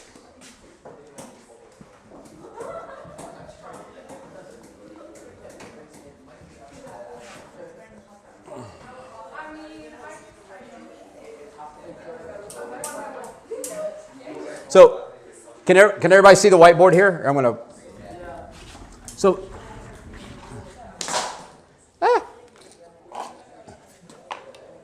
so basic principle of a sextant. Okay. So I'll do it with the sun.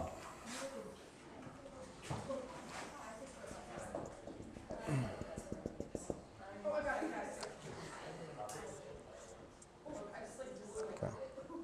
So here's Eliza down here. Eliza's looking out at the beautiful blue ocean. She can see the horizon. It's a calm day. And she can see the sun. Okay? And she knows from our previous example that she's going to take a sight when the sun is exactly overhead. It's exactly on her meridian. Okay? So the question is, how do you use a sextant to be able to do that? What a sextant does is it basically allows you to measure the angle from here to the bottom of the sun. Okay? So if you were to turn this like we did earlier, this creates some angle that we're trying to figure out. Okay? And so what a sextant, the way a sextant works is it has two sets of mirrors. So there's a bottom mirror, two sets of lenses. And when you look actually through a sextant, what you'll actually see, if you look through the eyepiece, is if it's set to 0, you'll see the horizon. But it actually has a split mirror in it. And so as you move the thing on the bottom, right, which has the degrees on it, you'll see this goes away and you actually see the sun start to come down. And ultimately you'll get the sun. And the images kind of it's hard to describe unless you see. The images kind of overlap each other. It's not exactly clear like that. It's kind of like this kind of fades out, and then this is kind of like sun like this. Okay? Does that make sense? So as you're looking through the eyepiece, the left half of the mirror stays fixed on the horizon. As you move the arc on the bottom, it raises the angle at the top, and ultimately you can get the bottom of the sun to what looked like it sets right on the horizon. And you do something that you can actually it's called swinging, so you can take the sextant back and forth like this, and you can see the sun kind of go like this. So this gets back to our tangent example. You're making sure that the sun is actually at the center point is exactly touching the horizon. So when you've got that, you then look at it and you have some degrees. So we'll just say that let's say this is 45 degrees, okay? Then using some complex math, you can pass this around, and a book like this will tell you how to translate based on the time of year it is, that angle, to calculate what your latitude and longitude is. You know your longitude because of time, right? So let's say, excellent example. Let's say that your local noon time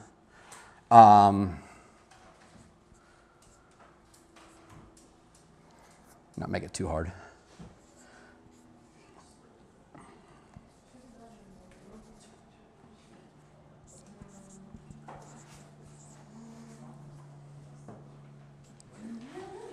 So let's say Eliza took this sight of the sun.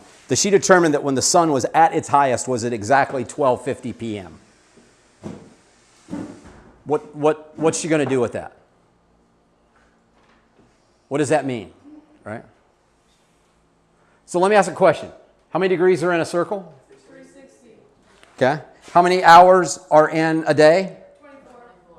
How many times does 360 go into 24? No, 12. No. I mean, I know the answer. You can use a calculator if you want. 15, 14. I heard it before that. 15. So 15. So therefore,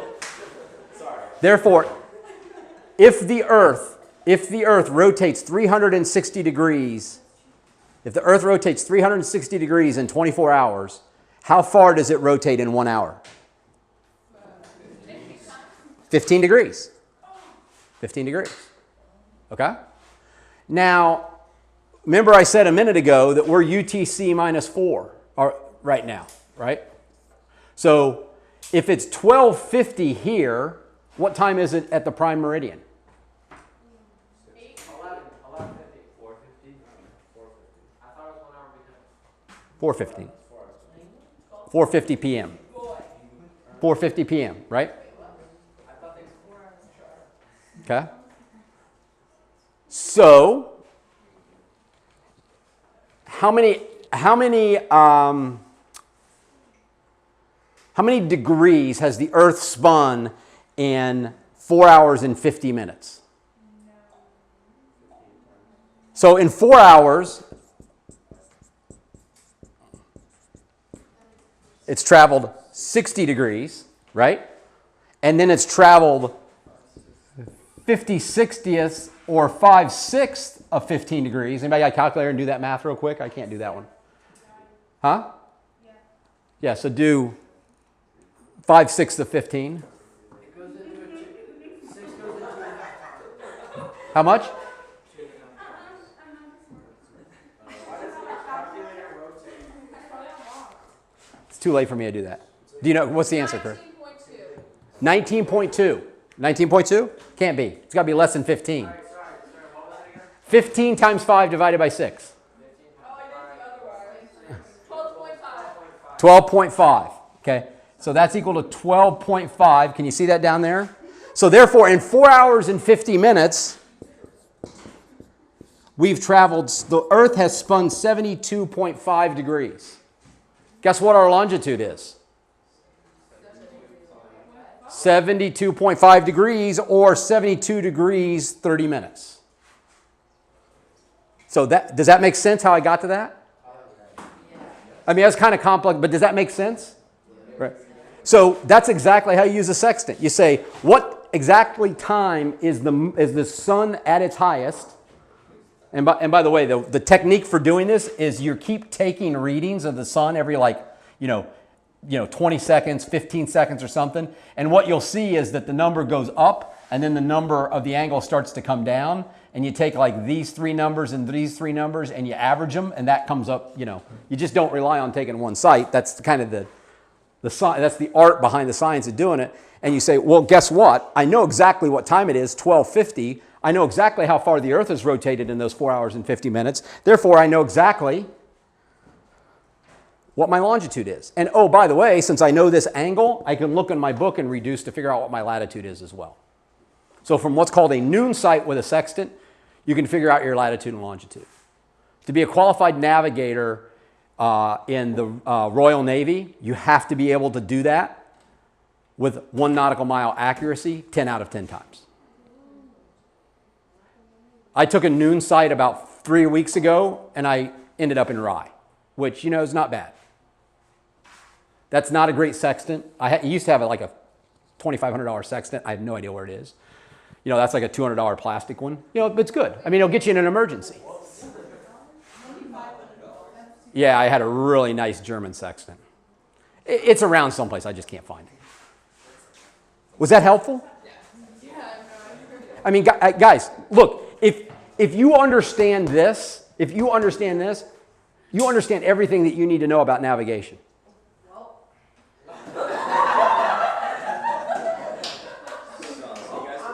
And if your first name is Jaden, you're screwed.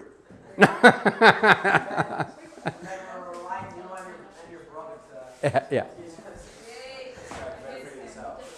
In all seriously, though, Eliza, thank you. This was a complex problem, and we went through it really quickly. But every fundamental thing that you need to know about placing your point on Earth is in this one problem right here. So if you understand 20% of this, you're going to ace the test, and you're always going to be able to find where you are. TJ. Huh? What if it's dark? What do you do? You mean like you can't see any celestial bodies? Like you can't. Well, I mean, like if it's dark. Like, Yeah, what if it's so cloudy that I can't see? If it's nighttime, that book I'm passing around gives. 1 second.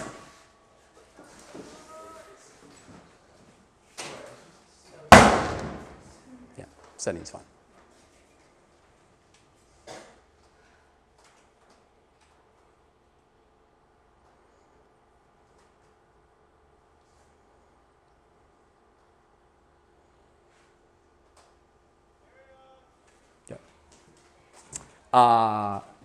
Yeah, Olivia. Actually, let me answer your question first. So, what do you if it's dark? Stars? Moon is really hard. The moon moves around too much. I mean, you can, you can do it, but it's hard to do. If you have days of overcast, that's why. Remember, I talked about the Ernest Shackleton story, the fact that they spent 6 days in this small boat, and he took like 5 sites because the weather was so bad. He did it by dead reckoning. Amazing. Absolutely amazing. But that's what you're doing. So, Olivia? Is this going to be on the test, like a majority of the test? No. That's not. It's not. That's not. Also, what happens if you fail the test? We Next time you pass, what's a passing grade? we hang you from the yard arm. 70. 70%. 70 and up. 70 and up. Olivia, we're going to take it together. It's fine. 70%. Nobody in here, I guarantee, What if is I don't pass it by September? no one is going to have a problem passing this test. If you pay attention half of the time for the next 3 sessions and spend a little bit of time on the website, everybody in here is going to get a 90+%. Last year it took me 13 tries. I want 100% from everybody. 100%.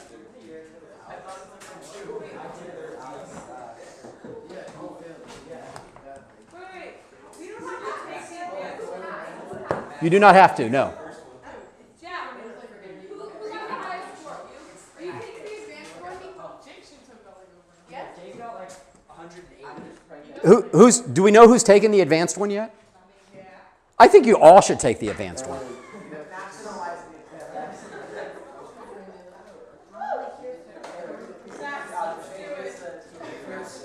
Seriously. You guys all are going to know enough to pass the advanced one. Okay, let's reel it back in for 30 more minutes. 30 more minutes, and we wrap. Okay, we're almost there. I want to see if this works.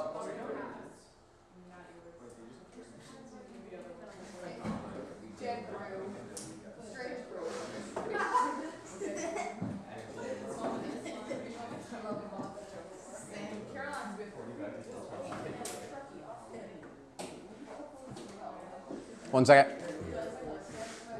Is the test multiple choice? Yes.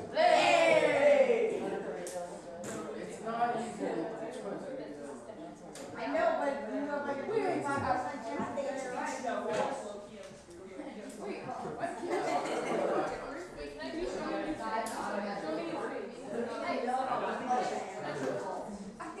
One second.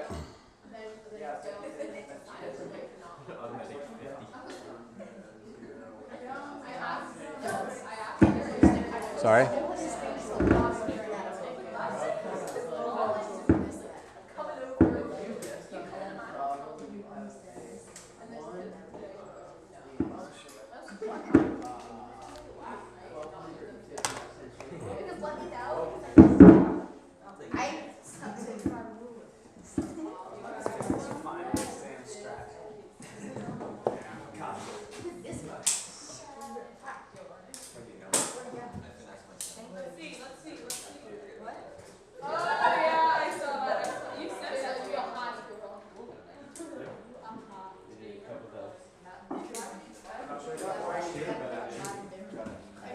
U.S. Naval Observatory Master Clock at the tone Eastern Daylight Time, 20 hours, 30 minutes exactly.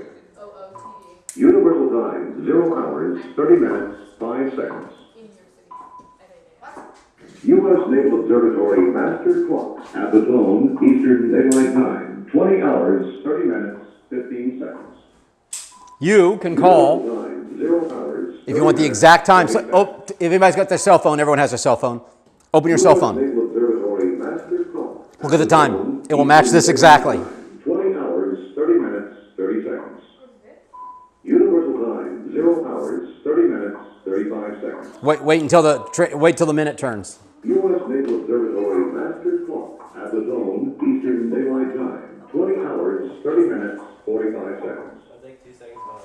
Universal Time, 0 hours, 30 minutes, 50 seconds. Oh, it's about, okay, You see that? I got it. U.S. Naval Observatory Master Clock at What's the the phone zone number? Eastern Daylight Time, 20 hours, 31 minutes, exactly. 7, Universal Time, 0 hours, Right. 31 minutes, 5 seconds. 44.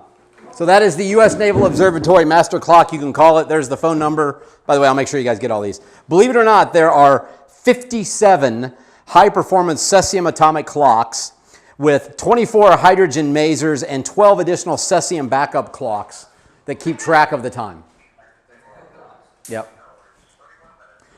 So that's the time signal that feeds into the GPS signal. It's coordinated with the Russian system that feeds their similar thing of the GPS, and that's the official time. And that's actually an image of the main room with the 57. I mean, these clocks are like, they're crazy, you know. So that's on the test. Where's the official time? At least it's potentially one of the questions. So it's the U.S. Naval Observatory Master Clock Array. The global time is actually in Greenwich. So there is a clock in Greenwich that coordinates with this. And there's things like leap seconds. So every year they adjust it by like a millionth of a second or something like that. It's, you know, so like it matches. It's pretty funny actually. No, the other Greenwich. The Greenwich over there. Okay. Okay.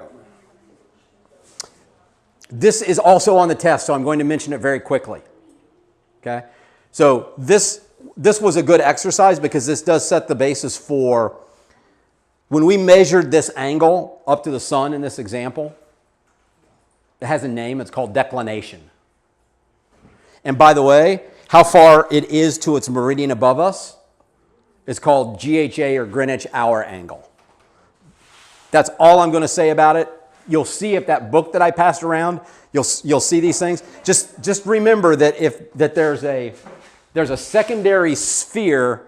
If this is the Earth, there's a secondary sphere that all of the stars, celestial bodies set in. Okay? And it doesn't matter how far away it is, because at some point in time, if you're looking at the North Star, it doesn't matter if it's 300,000 miles away or 300 million miles away. It's in the same point in the sky. Right? The acuity of the angle becomes so narrow it doesn't matter. So this is referred to as the celestial sphere. Okay? A celestial body's point on that celestial sphere that corresponds to basically longitude this way is called Greenwich Hour Angle, and the declination of it this way, which is what we measured there, is referred to as declination. So just if you see that on the test, just remember celestial sphere, Greenwich Hour Angle, right, which is the angle from the Greenwich meridian, and declination is the same as latitude. Make sense? Yep. And we walked through it in this example. We figured out, matter of fact, I just realized I forgot I put this in here. This is the local noon site that I took, back to your question, like 4 weeks ago.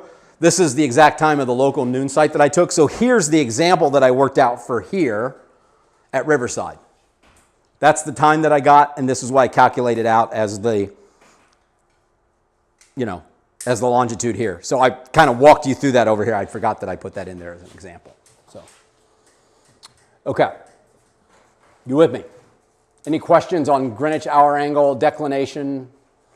What are the 4 types of navigation? Electronically, dead reckoning, plating, and I forgot. What was that one? Plotting. Piloting. Piloting. Starts with a P, I got it. Dead reckoning, electronics, and what was the other one? Fire extinguisher. Celestial. Okay. Which was it? Celestial. Looking at heavenly bodies. Okay, so here's our last exercise for the night, and this is where we're going to leave things. We're going to do another example. Okay. I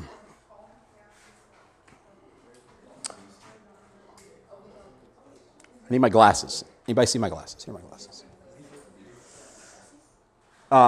So we're going to do, let's do an example of a piloting example here, okay? To determine our latitude and longitude. So here's what I want you to do. Let me get out, and I'm going to need to borrow, I can't believe I forgot my parallel rulers. It's pretty funny, actually. Let me move my camera over.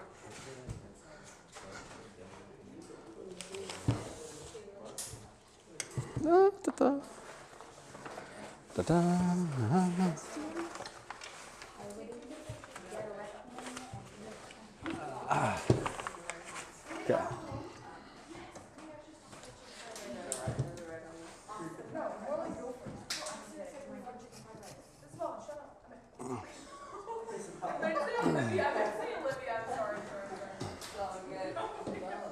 Okay.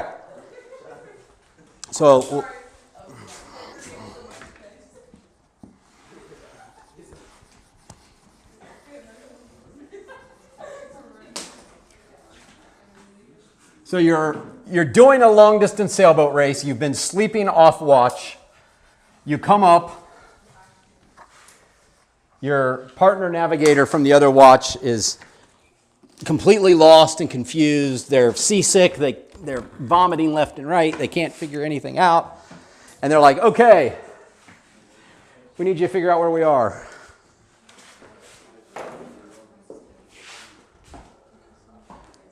So here's what we're going to do. I want everyone to get out their map. Go to their map.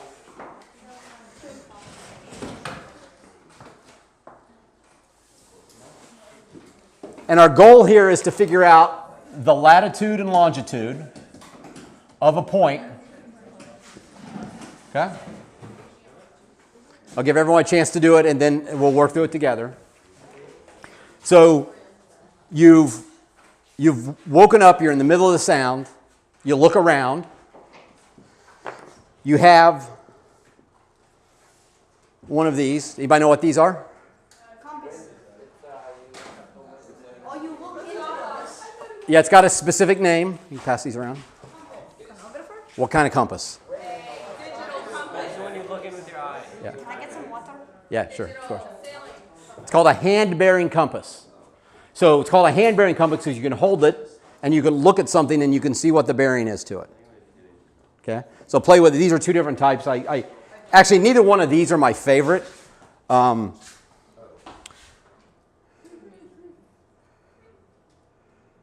So here, oh, one more, sorry. So this one, actually this one's my favorite.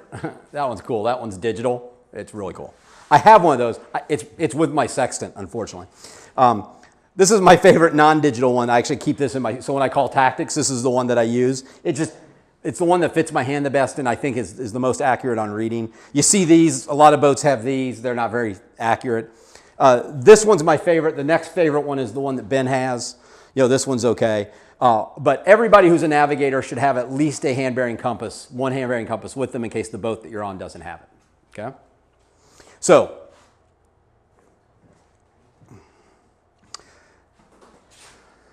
again, don't worry about what these things mean. But you wake up, you take your hand-bearing compass, and you say, okay, I can see 3 marks. I can see 3 things, and I'm pretty sure what these 3 things are. And I'm going to use my hand-bearing compass. And I look at this red 8A, quick flash red bell that is in the middle of Long Sand Shoal. And it says, when you look through your compass, it says 305. Okay? That's the first piece of information. The second piece of information is you can see this lighthouse up here. It's very clear. It's at the end of a breakwater. It's a big lighthouse. You can see that. You look through your hand-bearing compass, and you can say that that bears 20.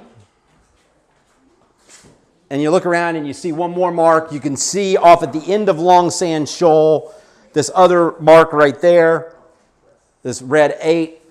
Pretty sure that that is indeed what it is based on everything you see. And you see from your hand-bearing compass that that one bears 49. Okay?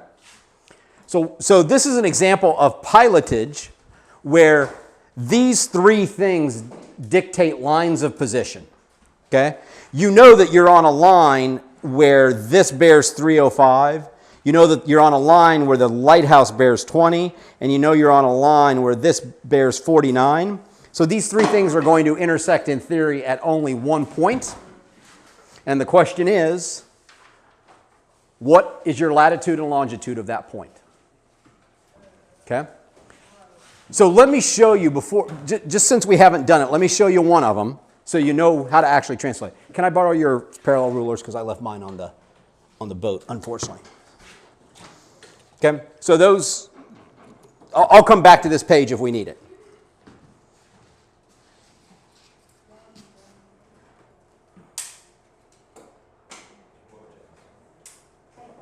Okay. So the first piece of information that I said was that, you got a pencil? Okay.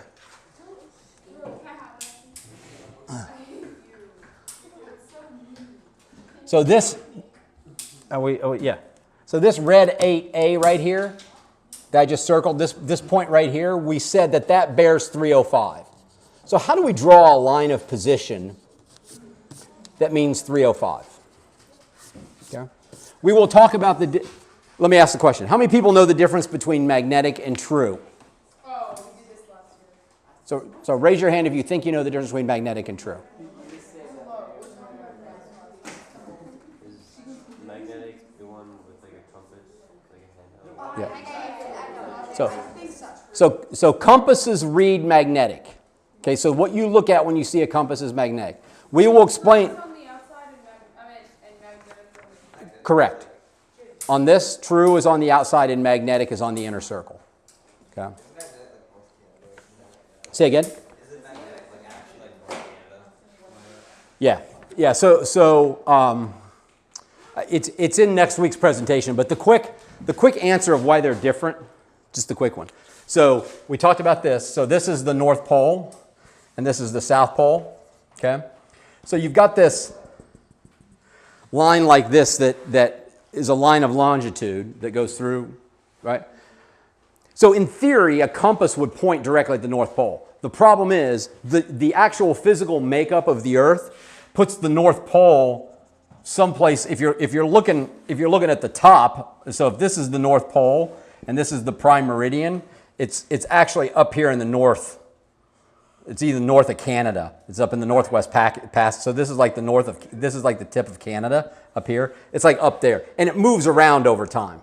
By the way, it's been moving back this way to a point where, so right now we're about 13 minutes west variation, meaning that where we are here, oh, that's not a very good representation. Where we are here, when you look at a compass, Somebody look at something and tell me what the number is. Tell me what you look at. Elijah, look at the far post on the or Olivia. 163.40. Hello. Okay, that's probably not right. I know it's that. I went through this one still. 140, 153.30. That's also probably not right. Oh wait, 70. That's also probably not right. No, it's 40 actually. So what direction am I facing about? Wait, is this how you? Anybody know? Northwest. Am I facing north, south, east, or west? How South. do you tell that through these things? Southeast. 350. 350. 350, I like that, right? Yeah. So I'm facing just west of south. I know that because I know the channel bears 15. So when you're coming up the channel, you're going northeast. It bears 15. So what's it bear going that way? 195. It's a reciprocal of 15. Okay. So if I'm looking down the channel, I'm turning 95. If I turn 90 degrees this way, right, it would be 285. And so something up here is going to be 300 something. That's the bearing. Okay. So If something, when I looked at that hand-bearing compass, says 305, that 305 is actually up here about 13 minutes west of if I was looking at it from a true perspective. So, said another way, if I turn and face, so my compass says due north, if my compass says due north, I'm actually facing west of north. Okay? That's the quick version. We'll go over it in the next section in detail, including there's a couple of easy formulas to remember to straighten out variation and deviation that we'll go through that. So, Which one's facing the North Pole? Which one's like off a little bit? the compass looks at magnetic north. It does not look at the North Pole. So if you have a hand-bearing compass and you turn until it says north, the actual North Pole, so if you did it at night, and you should do this, take a hand-bearing compass or any compass and go out until it says north. So face so you're looking north, and then look up to see where the North Star is, and the North Star will be about 13 degrees to your right. It'll be between 10 and 15 degrees to your right. So which one's the true? The one that's just off to the left? The true is the North Star. Okay. True north is the North Star, is the North Pole. Okay. Magnetic, which is what compasses show us, depends on where you are on the Earth. Where we are here is about 13 degrees, 13 degrees west of north. Okay? Okay, so back to our exercise. So how do we find from this mark here 305? So as someone in the back pointed out, there's two circles. So if you look at this, you can actually see this. So you see this arrow here? There's a star, first of all, on the outer ring. That star is true north. That points towards the North Pole. That's the 0. The center of this compass rose, there's a plus right here in the middle. Do you see how I just marked that plus? That is the center of the compass rose. Okay? So the inner one says magnetic. I don't know if it says true any place on the outer one. I don't think it does. But the inner one definitely says magnetic. And it says here, by the way, this says the variation is 15 degrees, 15 minutes west in 1990. Because this chart was done in, I said 91 earlier, it was done in 1990. So back in 1990, there was a 15-degree variation to the west where we are here, where this compass rose is. And if you go over here to the other compass rose, by the way, so if you go to the compass rose that's further down the sound, notice this. The variation there is different. It's 14. Because it matters where you are on Earth, what the variation is. And those 2 points are not more than, 25, 30 nautical miles apart. And they're 1.5 degrees different in variation. So, what we're going to do, using our parallel ruler, which I kind of showed you how to use earlier, we are going to set one edge of the parallel ruler, and I like to actually take my pencil or a point and put it right on the point and then put the ruler up against it. Can you see how I'm doing that? See how I put the pencil right in the center of the X, and I slide the ruler up against it, okay? And then holding that, I then rotate this until it is up to what I think is 305, which is right here on the magnetic. And then what I like to do is to put a little mark here and a little mark there. See how I put that mark there and mark there so I can actually see and say, have I set this edge to 305, to which I think the answer is yes. Okay? So I'm now holding it out on both of them equally hard. Okay? But I'll take my hand off of this one because I want to move this one away. Take my hand off that one and move this down until it intersects that red can that we're looking at, and I'm going to put a line here. It's kind of a light line. And if you want, you can write on it. This is a line of position. You could write LOP. Some people write. I like to just say it's a bearing line. So what I write is bearing 305 magnetic. So I remember what that line is. So we've woken up off a watch. We've taken a look around, and I've just shown you how to map, walking with a parallel ruler, from here to get a bearing line of 305. Make sense? Questions? Okay. Chart the other two lines. Let me put the presentation back up. Yep. So as a reminder,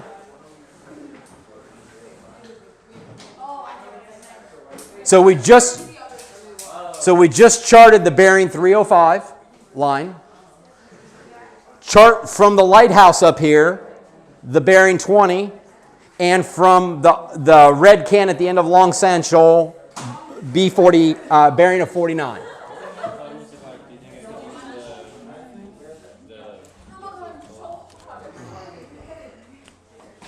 Oh, sorry.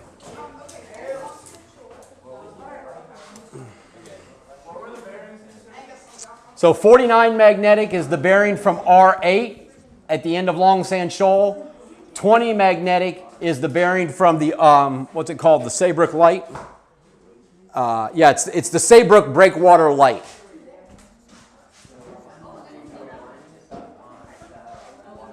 Which is the little dot in the circle of the stuff. Let's go. Yeah, raise your hand if you need help. I'm going to try to do the 20. Did you do the 305? Do the 305 first. So replicate the one we just did. So from the plus, Yep. put the pencil there, hold it up, And then you and angle it with keep your pencil down on the X. Yeah. And that way you've got an easy way to rotate this. Keep the pencil there, just move it lightly until you're at 305. Okay, there you go. Now then hold down on this side.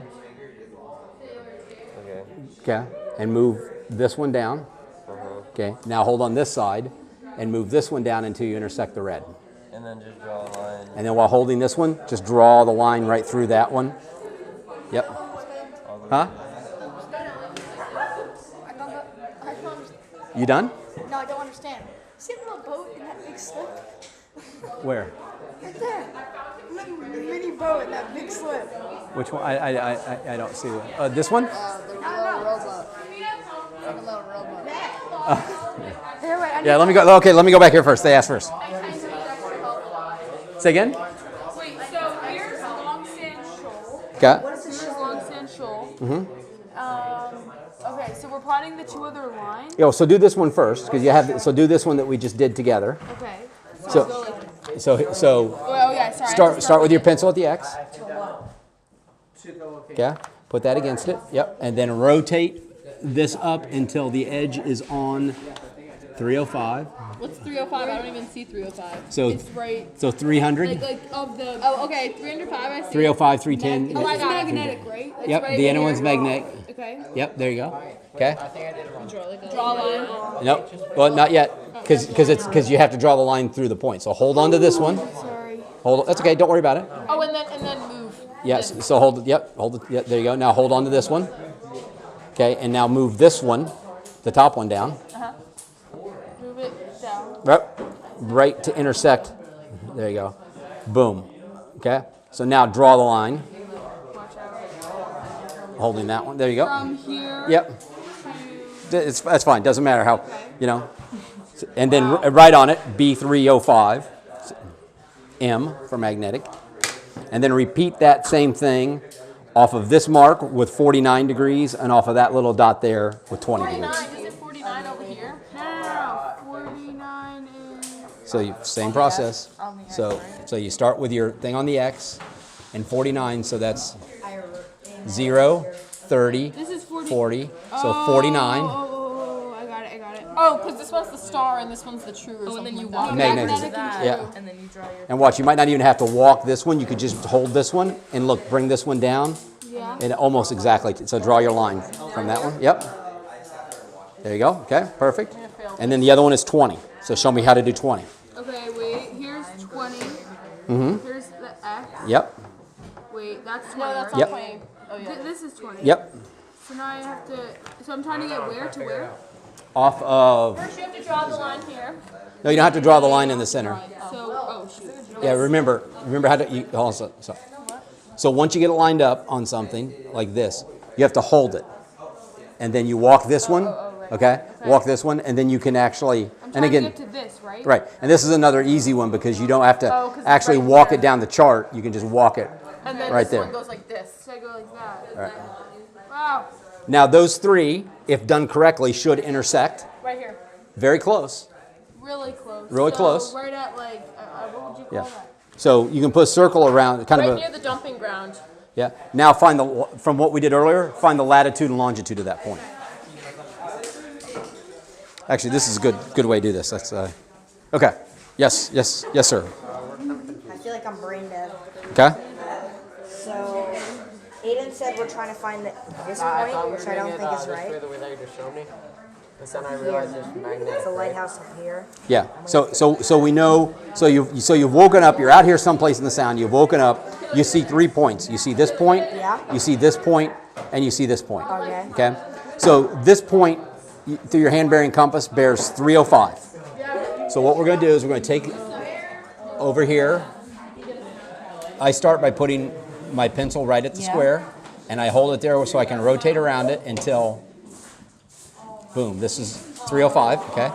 So now I'm going to hold this one, move this one. Everything is still parallel to 305. To this point? And I'm going to walk it down to this R8A, which is the one that we're using in this example, and draw a line. Okay, but why 305? Because that's what I told you. It's a hypothetical example where you woke up in the middle of the sound and you took your hand-bearing compass and you looked at this and you saw 305. And then so you angle 305 here. Yeah. So you want to know what? And then you push this down to what you saw? Yeah. Here I have a real pencil. Yeah. If you need to go, you can go. Yep. And do me a favor, if you didn't get done, work on it, finish that at home, and email me what you think the latitude and longitude is. We got it done. Yeah, we got the lines. You got the lines? Did you figure out the latitude and longitude? No, don't remember off the top of my head. But Okay. Well, yeah, if you have it, yeah. Email it to me if you want to. And hey, guys, we're on for Thursday. Thursday? Is it Thursday? Okay. No, Wednesday. No, it's Thursday. When do we actually have makeup? Yeah, it's Thursday. Makeup class? Yeah. What is this? Thank you. Yeah. Child, are you gonna help me? Okay. Makes so I had another. Will, did you have a request over here? Okay. I have until Thursday to relearn this thing like 4 times over, so it's up to you. Yeah. I thought we were talking about fried rice. Okay. Makes sense. I'll figure it out. And I told you. Then the next piece of information was, you look through your hand-bearing compass and you look at this and it bears 49, and you look at your hand-bearing compass and you see this and it bears 20. So this point right here and this point right here. So you draw a bearing line that's 49 from that one.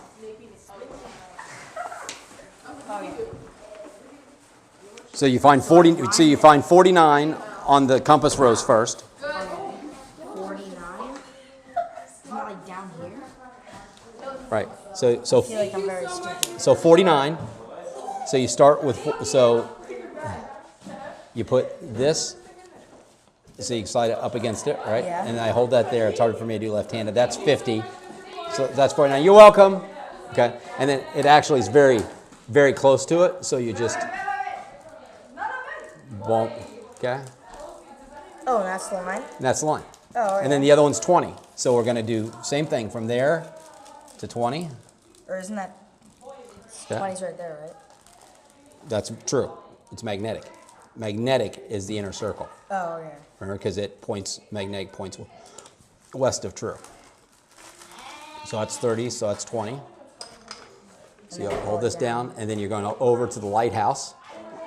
It doesn't reach the lighthouse, so you go part way. Hold this one down, bring this one up next to it. Hold this one down, and work this one up to the lighthouse. Boom, there you go. And then draw your line. Okay. And the intersection of those three should be relatively close.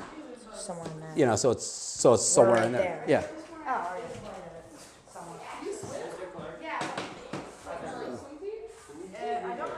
okay. Huh? Say again? So I made lines, these three, and then the next step is Yeah, so you have this line, which is 305, yep. Yeah. You have this line here, yeah, and you have this line here, yeah. So this area here is, yeah. They're a degree or two off because, I mean, when I did it mine, you can see I did that pretty accurately because I actually do it in PowerPoint so that they land right on top of each other. Actually, I did it the reverse. I came up with 3 imaginary lines. And so then what do I And then so we're trying to find the latitude and longitude. So what you do is you just kind of pick the center of this. You say, okay, if this is the area, pick that point there and find the latitude and longitude. That's right, you weren't here for that. So there's two ways to do it.